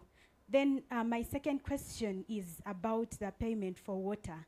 It is a good thing. We also empower communities to make sure that they are self-reliant, so they are not dependent and they are more sustainable. So my question is, recently we had some consultative meetings in Kabale, not Mityana, but I know communities are interconnected. So we had issues from the community members about the use of the money that they pay. Before, some communities used to have their own individual committees where they would pay money, and then the money would be used to make sure that their water sources are functional. Now there were changes and they had to start paying this money to government. And then now they were having issues of there is no value for money on ground because they are paying the money, but they see the water sources are not well maintained. Now they were running away from the safe water sources back to the ponds and where they used to fetch water before, and they were also at the verge of refusing to pay this service fee, which is really important. So I want to know also how you have dealt with that, if maybe it is a challenge you have faced. How have you dealt with that in Mityana? Right. But if you haven't faced it, then in your expertise, how do you think we can also help the communities in Kabale to also be able to pay that money and see the value for money and know how to ask for accountability?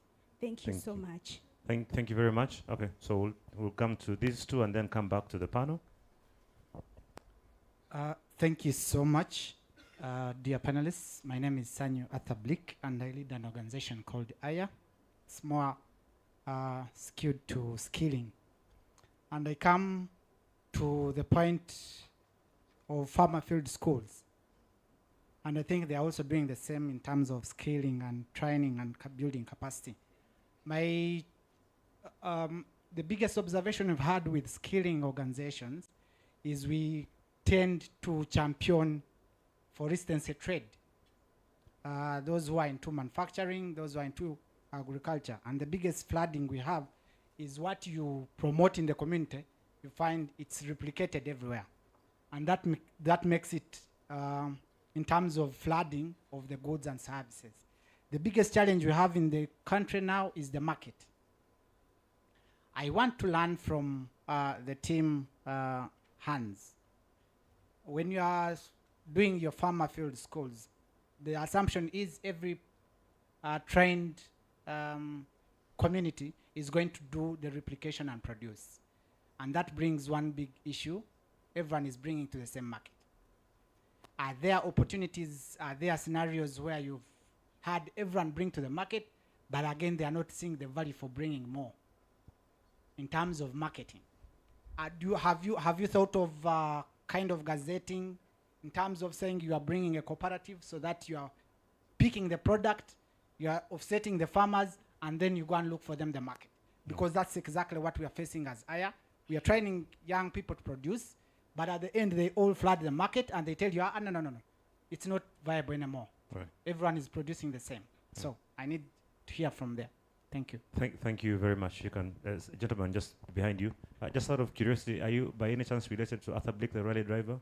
Okay, you are named after him. Okay, just Thank you. intrigued. Yeah. But Ben, he has asked what I wanted to say, but I want to say it in other ways. Right. My name is Jack Biarohanga. I'm a deputy cab for Mitiana. I've just come there. I want to support the skilling for the youth strongly. Because my professor was telling me, not Muhumuza, the training somebody, it changes his mind. It enhances his competence and it gives him knowledge. And for purposes of getting the youth employed and change their mindset, we need to change them. However, I want to go back to what he has said. We are flooding the market with the same skills. Can we change the curriculum from the primary? And then I want to concentrate on the tertiary. We are tailoring, carpentry, what? We are training the same people to do the same things. And we can train them carpentry, but what furniture are they producing? Can they change something differently? Then to my colleague, the farmer field schools, what are you training in the farmer field schools? I want the subjects to expand, to go beyond the how to grow tomatoes and so on and so on. Can we talk about marketing? Can we talk about climate change? Can we talk about gender-based violence? Can we talk about business skills even at that level? Can we bring in facilitators other than the peers who are speaking the same things, which may not change the situation? Right. Thank you very much. Okay, let me come back to the panel. I'll start with you, Dr. Harvey. I guess one of the things that the Deputy Kawa was asking, maybe, is there an opportunity to add some people to TeamUp, add a track for education maybe at some point, I think, along those lines? But you had some questions specifically regarding what you're doing with water, so we'll start with you and then we'll come in this direction before we hand back over to Dr. Mitch. Yes, I think I can take two questions.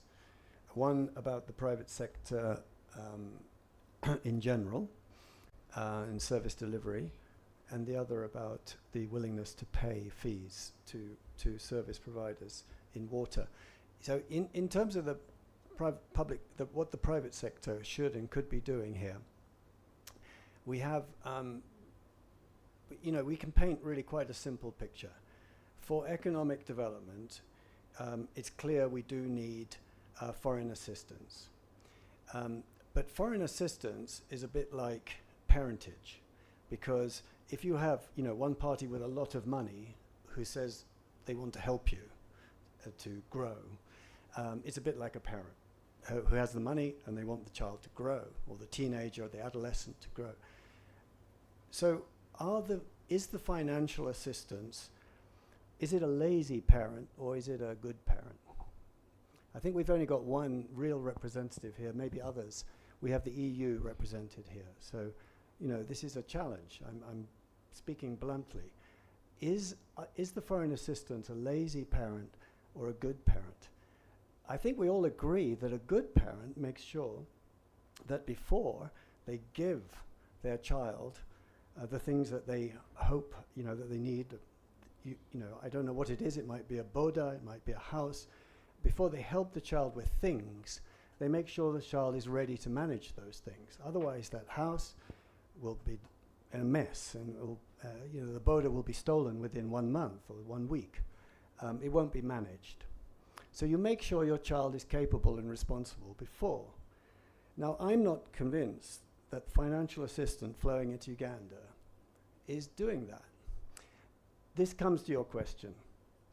If you look at all countries of the world that are doing reasonably well, middle income, higher income countries, they all operate on private-public partnership principle, which basically means that service providers, either private sector profit-making, or for that matter, non-profit service providers, whose objective really is to provide public service for the good of people, but in a commercially and financially viable manner. All these countries simply regulate that private sector, that voluntary public service sector and that private sector. They regulate it. They make sure it does its job well. That's government's job. Now, then you have a country that needs a lot of infrastructure. For example, Dr. Mhubzi told us about the clinic with its solar panels. It didn't have the nurses in place. It didn't have the midwives in place. It didn't pay the salaries, and the service wasn't there, even though all the infrastructure was there. If the funder of that health center had said that there was no way they would dispense that money and build that center unless there was a structure for making sure the midwives were in place, the salaries were in place, people were paying affordable fees, and so forth. If that was a precondition, then we would see a completely different picture here. We would see, I think, probably good parents, not lazy parents. And I mean, I'm speaking very bluntly because we don't have time really to, hide anything. This is where you can correct me, okay? Please, I'm deliberately speaking bluntly so that I get corrected. Tell me I'm wrong, please. Tell me I'm wrong, because this is what I'm seeing. And I think it's what everybody's seeing, but we're not saying it. And we need to say it, because really, the financial assistance is coming from people with a lot of time and a lot of money. They're sitting at lovely desks with lovely salaries and lovely jobs.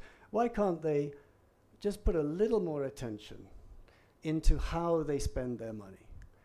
And if they said to, Ugandan government and communities and local government and so forth, please, just put in 6 months of structure, attention to your service delivery as a precondition of us spending this money, and we really won't give it to you if you don't.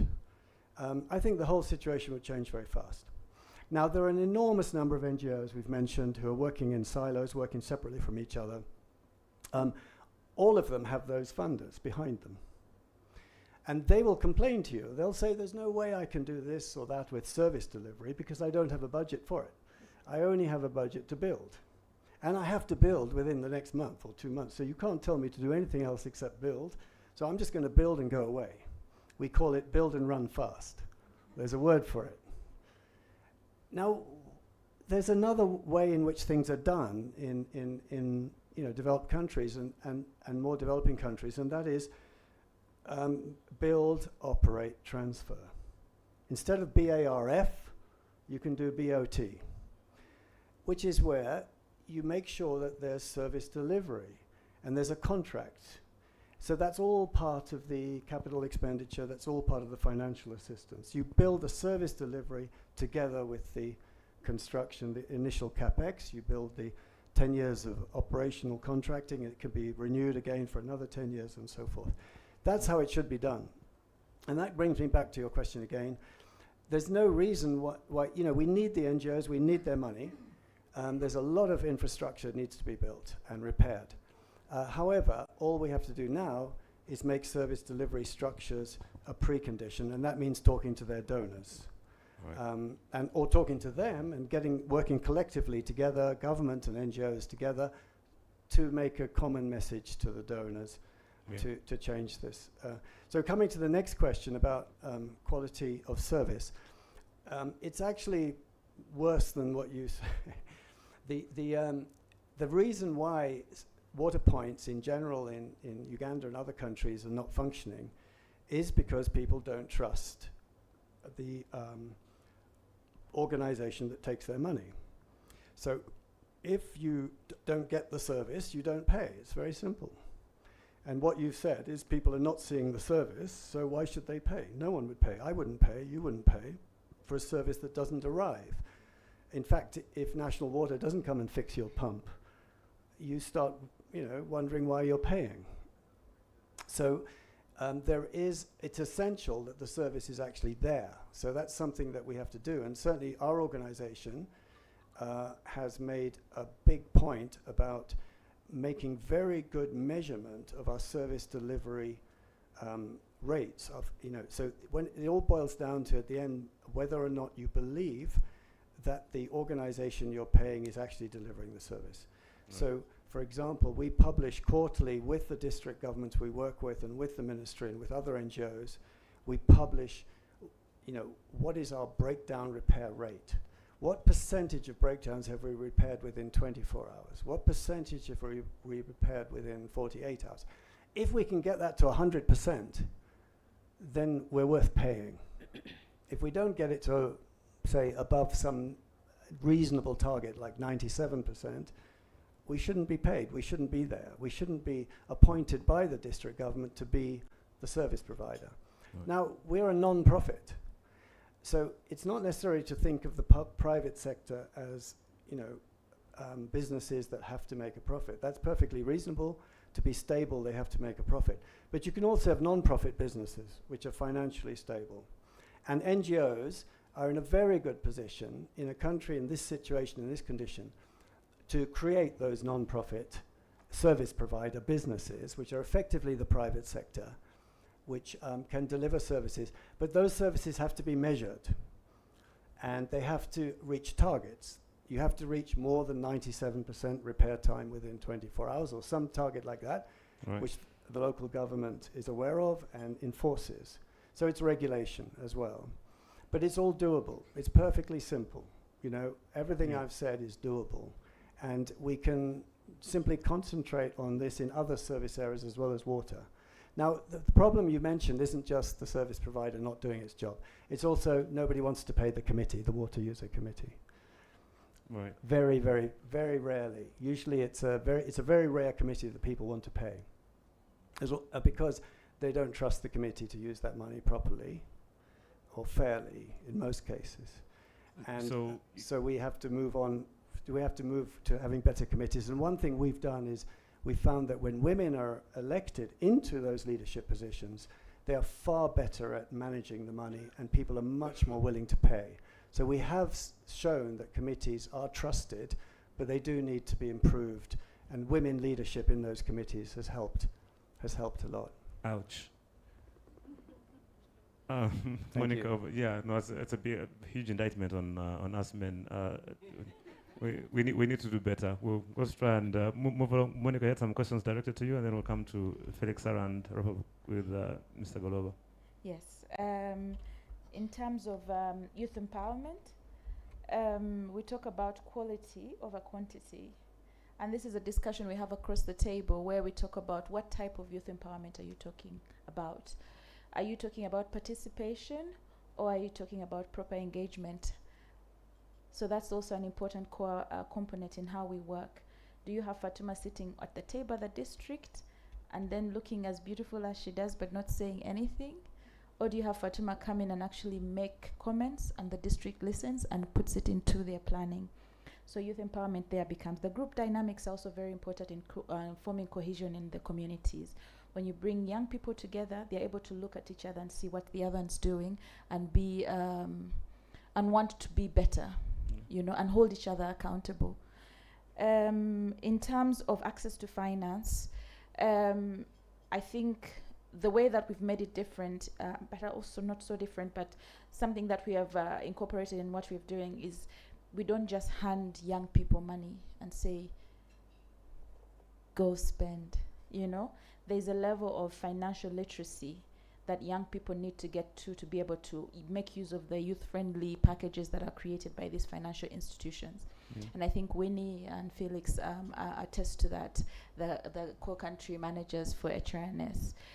The readiness for young people to make use of the income that they're making and generating, the level of their preparedness in saving in the VSLA regularly, the understanding of the VSLA in their commitments to the young people and how they run their money, because that means that the community always has money at any given time. You have Bulungi Bwansi where they are able to help themselves when there's a problem, a death, a marriage, and all that. That community cohesion that goes around not only financial responsibility but financial spending is very important in terms of that. I think that was my question. I'll let the rest go to Felix. And also Sarah, I think in terms of income generation activities for other Correct. Yeah. Because Action for Earth has actually been doing some things Yes. alongside SRH to do economic empowerment. So we'll come Exactly. to her in a bit. Felix, we'll hear briefly from you on Yes. Farmer Field Schools. Thank you, Sanyu and Jack. I will respond to the question concurrently. First, let me start by giving the picture of the knowledge area or skills area we covered in Farmer Field School. In this Farmer Field School, we don't only focus on crop production practices. There are quite a number of components that is covered. The key one, of course, is the village saving and loan association practices. This is mainly to enhance financial literacy, but also already take the youth to begin learning the practice of saving and borrowing among themselves informally, but that would make it easier for them to be linked to the formal financial system. So that's already part of course, capacity building for them to learn how to manage their finance. Beside that, we also have the business entrepreneurship training, and this is a point where we work with other partners, the likes of Sawawal, Teach a Man to Fish, who also come in to give their technical expertise to youth and create some other linkages that enhance their ability to translate the plan, the idea, the business plan and idea they want to pursue, so that they have an economic activity not only in crop production. But beside that, concerning crop, we do not only look at one or two crops. The training related to business skill also emphasize issues of enterprise selection. That of course give room for the youth to make decisions on what kind of enterprise they can make a choice to pursue. But that of course come with understanding the market and its challenges. So youth do not only fix themselves to one or two crops that would flood the market. But of course we also have the understanding that the agricultural commodity market is always dynamic. It's never constant. It's the product is not flooding in throughout the year. So it means having these business skills to understand the market, make them continuously make a choice on which enterprise to invest in and at what season of the year. Beside that, of course, the Farmer Field School is a group. So in this arrangement, we already strengthen them to look at collective actions when it comes to common products that the members are producing. So that already helps them to have a stronger network or arrangement with off-takers. So that helps them to also secure a reliable market that can be attractive to different off-takers in the market. Beside that, we also have arrangement to link some of these the youth into existing cooperative. This strongly relate to the coffee, because we also promote coffee production among the youth to embrace coffee production. So linkage to already existing cooperative within the community is one of the things we do. We had not consider forming these youth as a separate cooperative, but rather to strengthen or join others that are existing, and we see how this can be strengthened so that they're able to link strongly with the bigger market than the youth in isolation. Right. Yes, another aspect also is the gender. In our content for the Farmer Field School activity, gender mainstreaming is very key, and this is strengthened around members making decisions in their household in a participatory way, but also trying to look at how best they can allocate the resources that they do have, but also the income that comes out of their initiatives, so that there's a gender balance among the community, among the household that are involved. Yeah. Key also is on climate change. Vonakau mentioned that. This is an important area that we are also considering, because agriculture currently are faced mainly by the climate change. So this is strongly integrated, but more into the good agricultural practices that comes with climate smart practices. And key is also we promote low-cost irrigation facilities or technology. That is mainly to make sure that the youth also look at the practice that can reduce the risk of having production losses due to the effect of climate change that we are facing. Yeah. So yeah, Right, that is. thanks. Great insight, Felix. But again, we want to be able to ensure that the conversation continues after here. So even after we're done, I'm sure that's why Dr. Mitch made sure we get to know each other and touch base and continue, so we can see how to collaborate. Sarah, the discussion around what you've been doing specifically around economic empowerment, even embedded into what you're doing with SRH.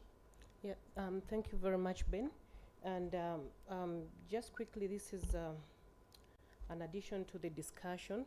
So we want to skill youth with a purpose.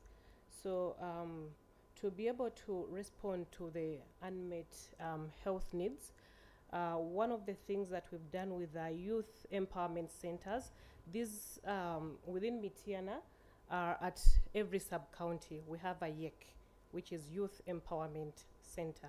But within the broader structuring of Action for Health as an organization, we have YECs in each and every district that we work with. So what we do is that we want to enable youth to be able to access health services. And access, of course, comes with improved economic status. So therein, skilling and livelihood improvement becomes a point, because then you cannot always come to the youth and give them information and education about sexual reproductive health and rights, and then what? They go home and what? You know, they need something that can keep them together, active, they're youthful, energetic. So then we take advantage of this. And one of the things that we have done in Mityana is to establish a cottage factory. It's called Macapads. So that's a franchise we have with T4T, Technology for Tomorrow. And in here, we are responding to various needs.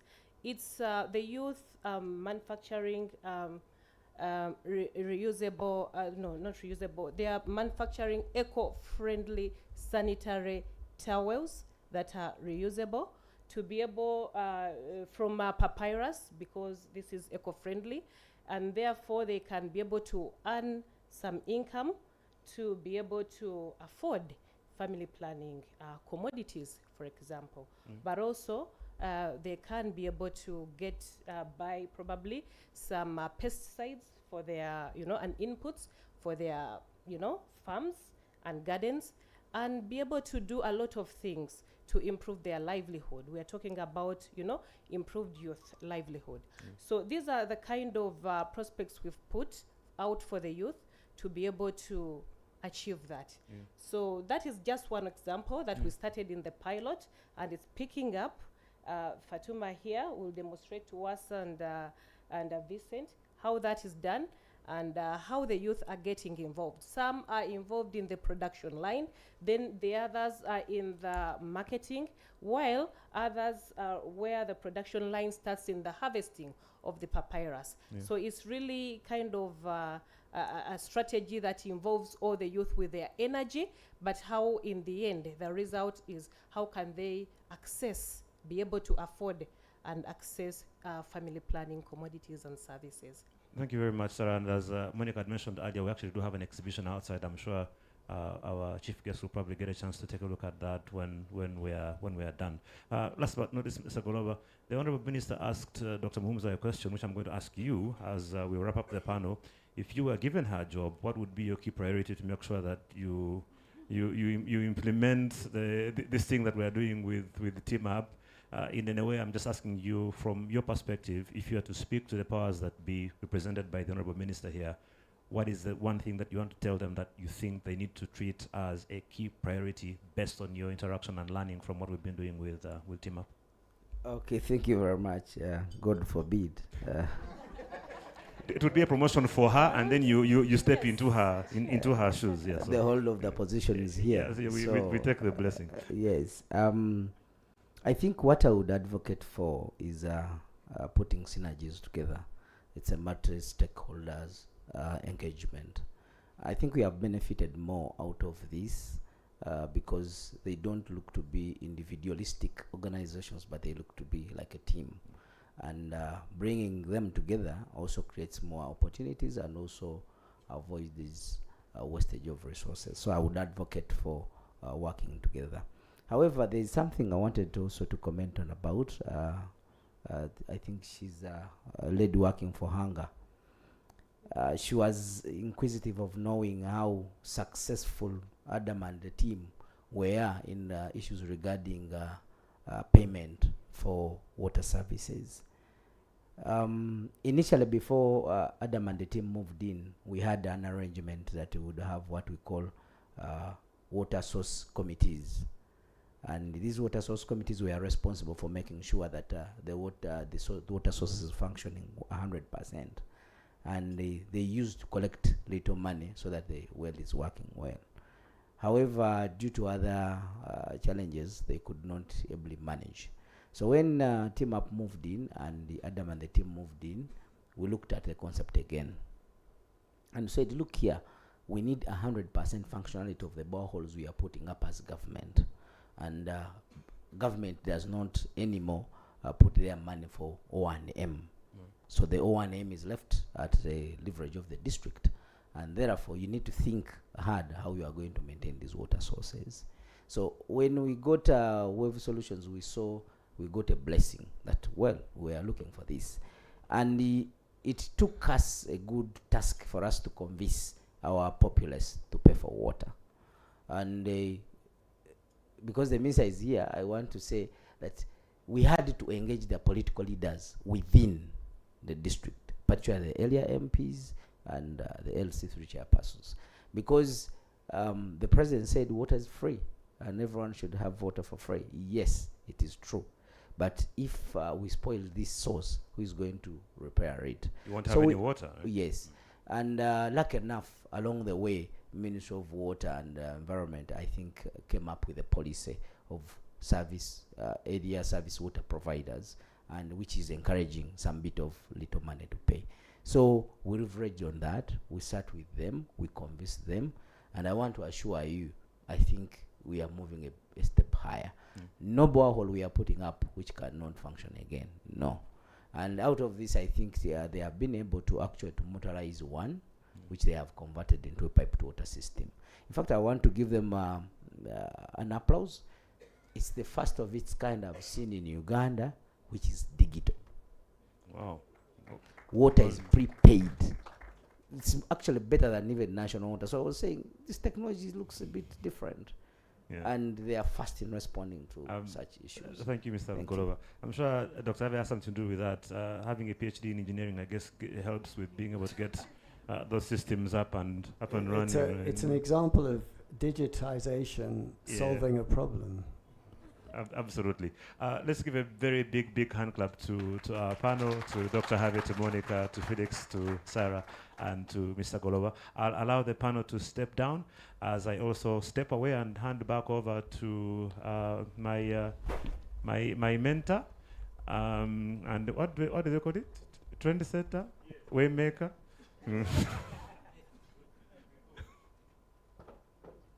Ladies and gentlemen, let's give a big round of applause to Ben Mwine and to the entire panel.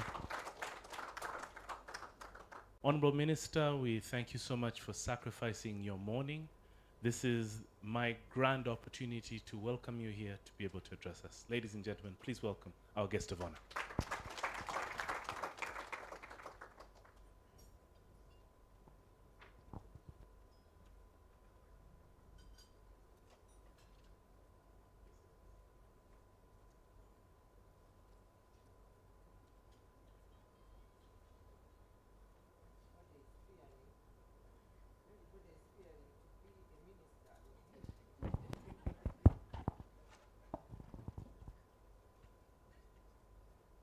Representatives of government, ministries and departments and agencies who are here, representatives from the district local governments, the management of TeamUp Uganda, development partners, the staff of TeamUp Uganda, civil society organizations here, distinguished participants, the media fraternity, ladies and gentlemen, good afternoon. You're hungry. Good afternoon once again. Everybody here is fearing to be a minister for youth. I am very much delighted to be here today on this occasion where we are taking time to enhance the multi-stakeholder partnerships to deliver more for the young people. In our quest to achieve the ideals of youth development and sustainable development goals, the importance of multi-stakeholder partnerships cannot be overemphasized because of their ability to pool financial resources, knowledge, and expertise. As you are aware, government alone is not able to provide comprehensive services without partnership, and therefore we value you for the partnership of working with government. We want to appreciate. I want to take this opportunity to thank the consortium of development partners who have brought us here today. BMZ, DSW, A4HU, HRNS, and the Web Solutions. And to further appreciate them for the life-changing initiatives that they have supported in the bid to improve the quality of life and livelihoods of the young people in this country. We want to thank you. I have listened in and witnessed the deliberations of this meeting, and I believe that each one of us, we have got lessons learned and good practices that partners here can replicate and eventually scale up in the quest to improve services offered to the young people. Ladies and gentlemen, the government of Uganda recognizes the need for enhanced partnerships and the coordination of partners to deliver as one. To this end, Ministry of Gender, Labour and Social Development has put in place the National Youth Coordination Mechanism, which my sister was talking about, which is a platform that brings together all stakeholders in the youth development. I have heard there people saying we need to change the curriculum. What are we training? What are the outputs? When they were talking about, we are all training almost the same thing. We are in tailoring, fashion and design, carpentry. Which type of carpentry are we producing? Can we see it? Can we really match what we are supposed to export? I mean, I think when you sit on a round table, something can be agreed upon and something can change. For a long time, partners were implementing youth interventions in silos. The coordination mechanism is intended to harmonize planning, implementation, monitoring, and evaluation of youth interventions in the country, and to avoid duplication of services, and to foster a spirit of accountability among actors and to the youth. I have always asked my officers in my office that each time an organization calls me, I'm very keen to ask where they operating. And out of, I think, 80, if not 70% of all organizations, whether children or youth, they're around here. They're in the center. I don't know whether the center is where the problem is. I don't know. You will find very few, yes, when you add on, maybe they go to the north. Yes, then when you go to the children, you'll find very many are in Karamoja. Then again, Karamoja, they are the ones on the street. So you ask yourself, what is happening? You ask yourself also, because we are all around here. Surprisingly, the other day I was telling somebody, out of the 157, around 175 children's homes that we have in Uganda, more than 140 are here in Central. So where is the problem? There is a problem. I'm giving to those who do research to first do the research. I have not yet done it. This coordination is to help us harmonize our planning, implementation, monitoring, and evaluation of these interventions. I am very happy to note that this coordination was launched with support from TeamUp and Action for Health, among others. We also acknowledge the support provided for the coordination meetings for youth actors at national level and in Mitiana and Kasanda districts. I want to see if there are any other organizations here that are part of the coordination mechanism here, by show of hands. Those that are within the coordination, thank you so much. I thank you all and encourage you to embrace this initiative. Those who have not joined, please join, and to keep it operational. Together we can pool knowledge, skills, and resources to create great impact in the youth development. Ladies and gentlemen, across the globe, there is recognition of the need to professionalize the youth work. It is true that youth workers do a great job, and actually many of us are doing youth work. Most of us are doing youth work like roles, but are not necessarily professional youth workers. Therefore, as a country, we are working towards professionalization of youth work, and one of the components of this is the degree program in the youth work at Makerere University. However, this alone is not sufficient in the process of professionalizing, but we need to do more for us and have more trained youth workers to do actual youth work. The ministry is undertaking some steps in this direction, and I trust that many of you as stakeholders will be called upon from time to time to facilitate this process.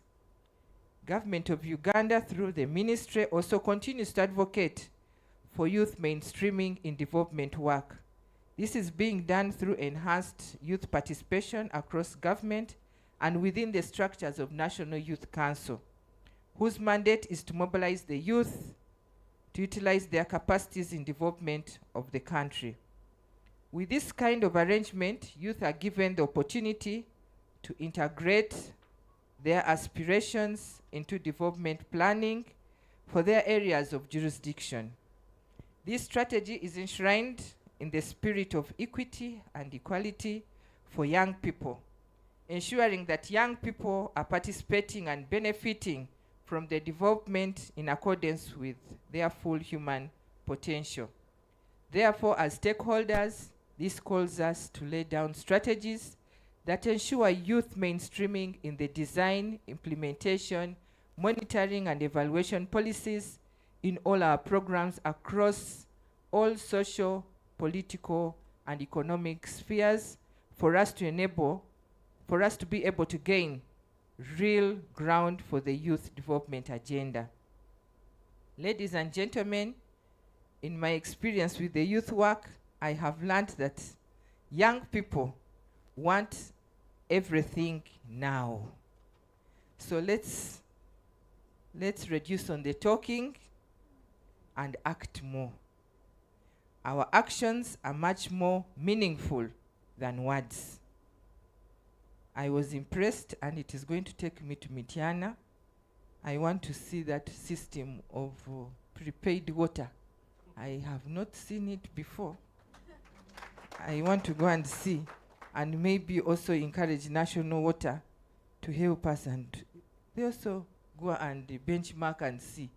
You know, it is very hurting to find a very big bill on your table that they're demanding 200,000, and you even don't know how you consumed that 200. So it's easier to budget if you have prepaid, you control yourself. So I think we want to thank you for that initiative.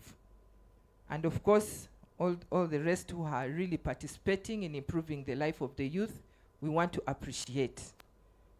The youth of today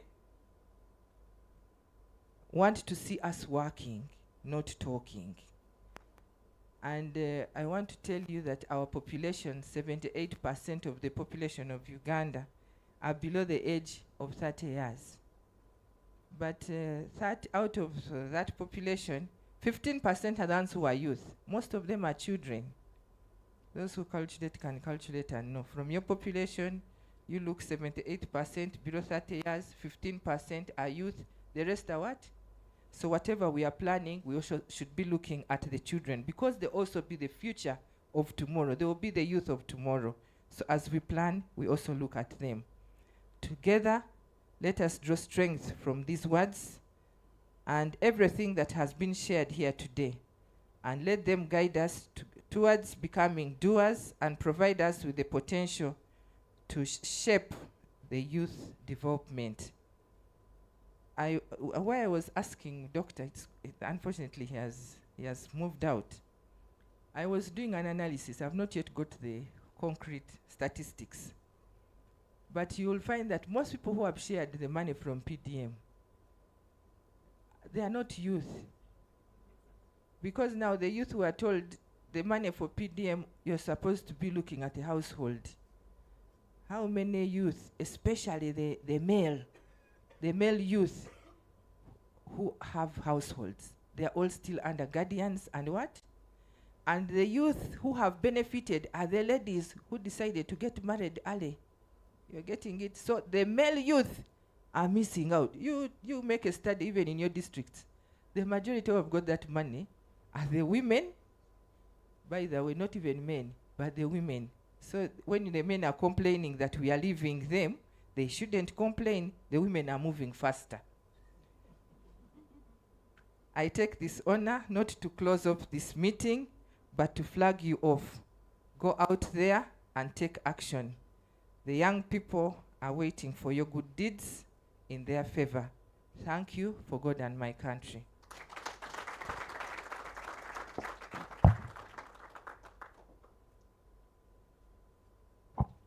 Thank you very much, Honorable Mateke. Ladies and gentlemen, let's give a big round of applause to our guest of honor. So as she's flagged us off to go and make a difference in communities, we've seen that there's power in partnerships and there's collaboration which is necessary for us to be able to make a difference. I see my boss, Monica, is standing next to me because she probably wants to say something, but as you're waiting to say something, you know we have a special picture that we'd like to take together with all of our implementing partners, together with our guest of honor. I'd like to invite everybody to join, just to stand at that one powerful picture, because you never know, tomorrow it could be on the front page of the New York Times. Uganda making a difference. So I'd like to ask our CEOs, together with our guest of honor, and all of our distinguished guests, let's line up at the front. And then we have some of our guests also at the back.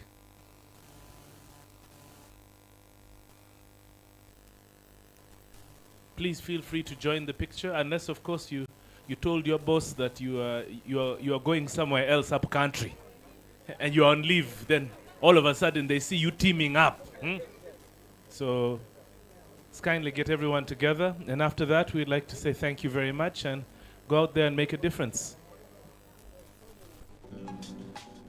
So the first line, the first row definitely can take their seats, and then everybody behind can sit up. Oh yes, that's a great idea. Of course, the engineer and Dr. Harvey, it just had to be you. Just had to be you.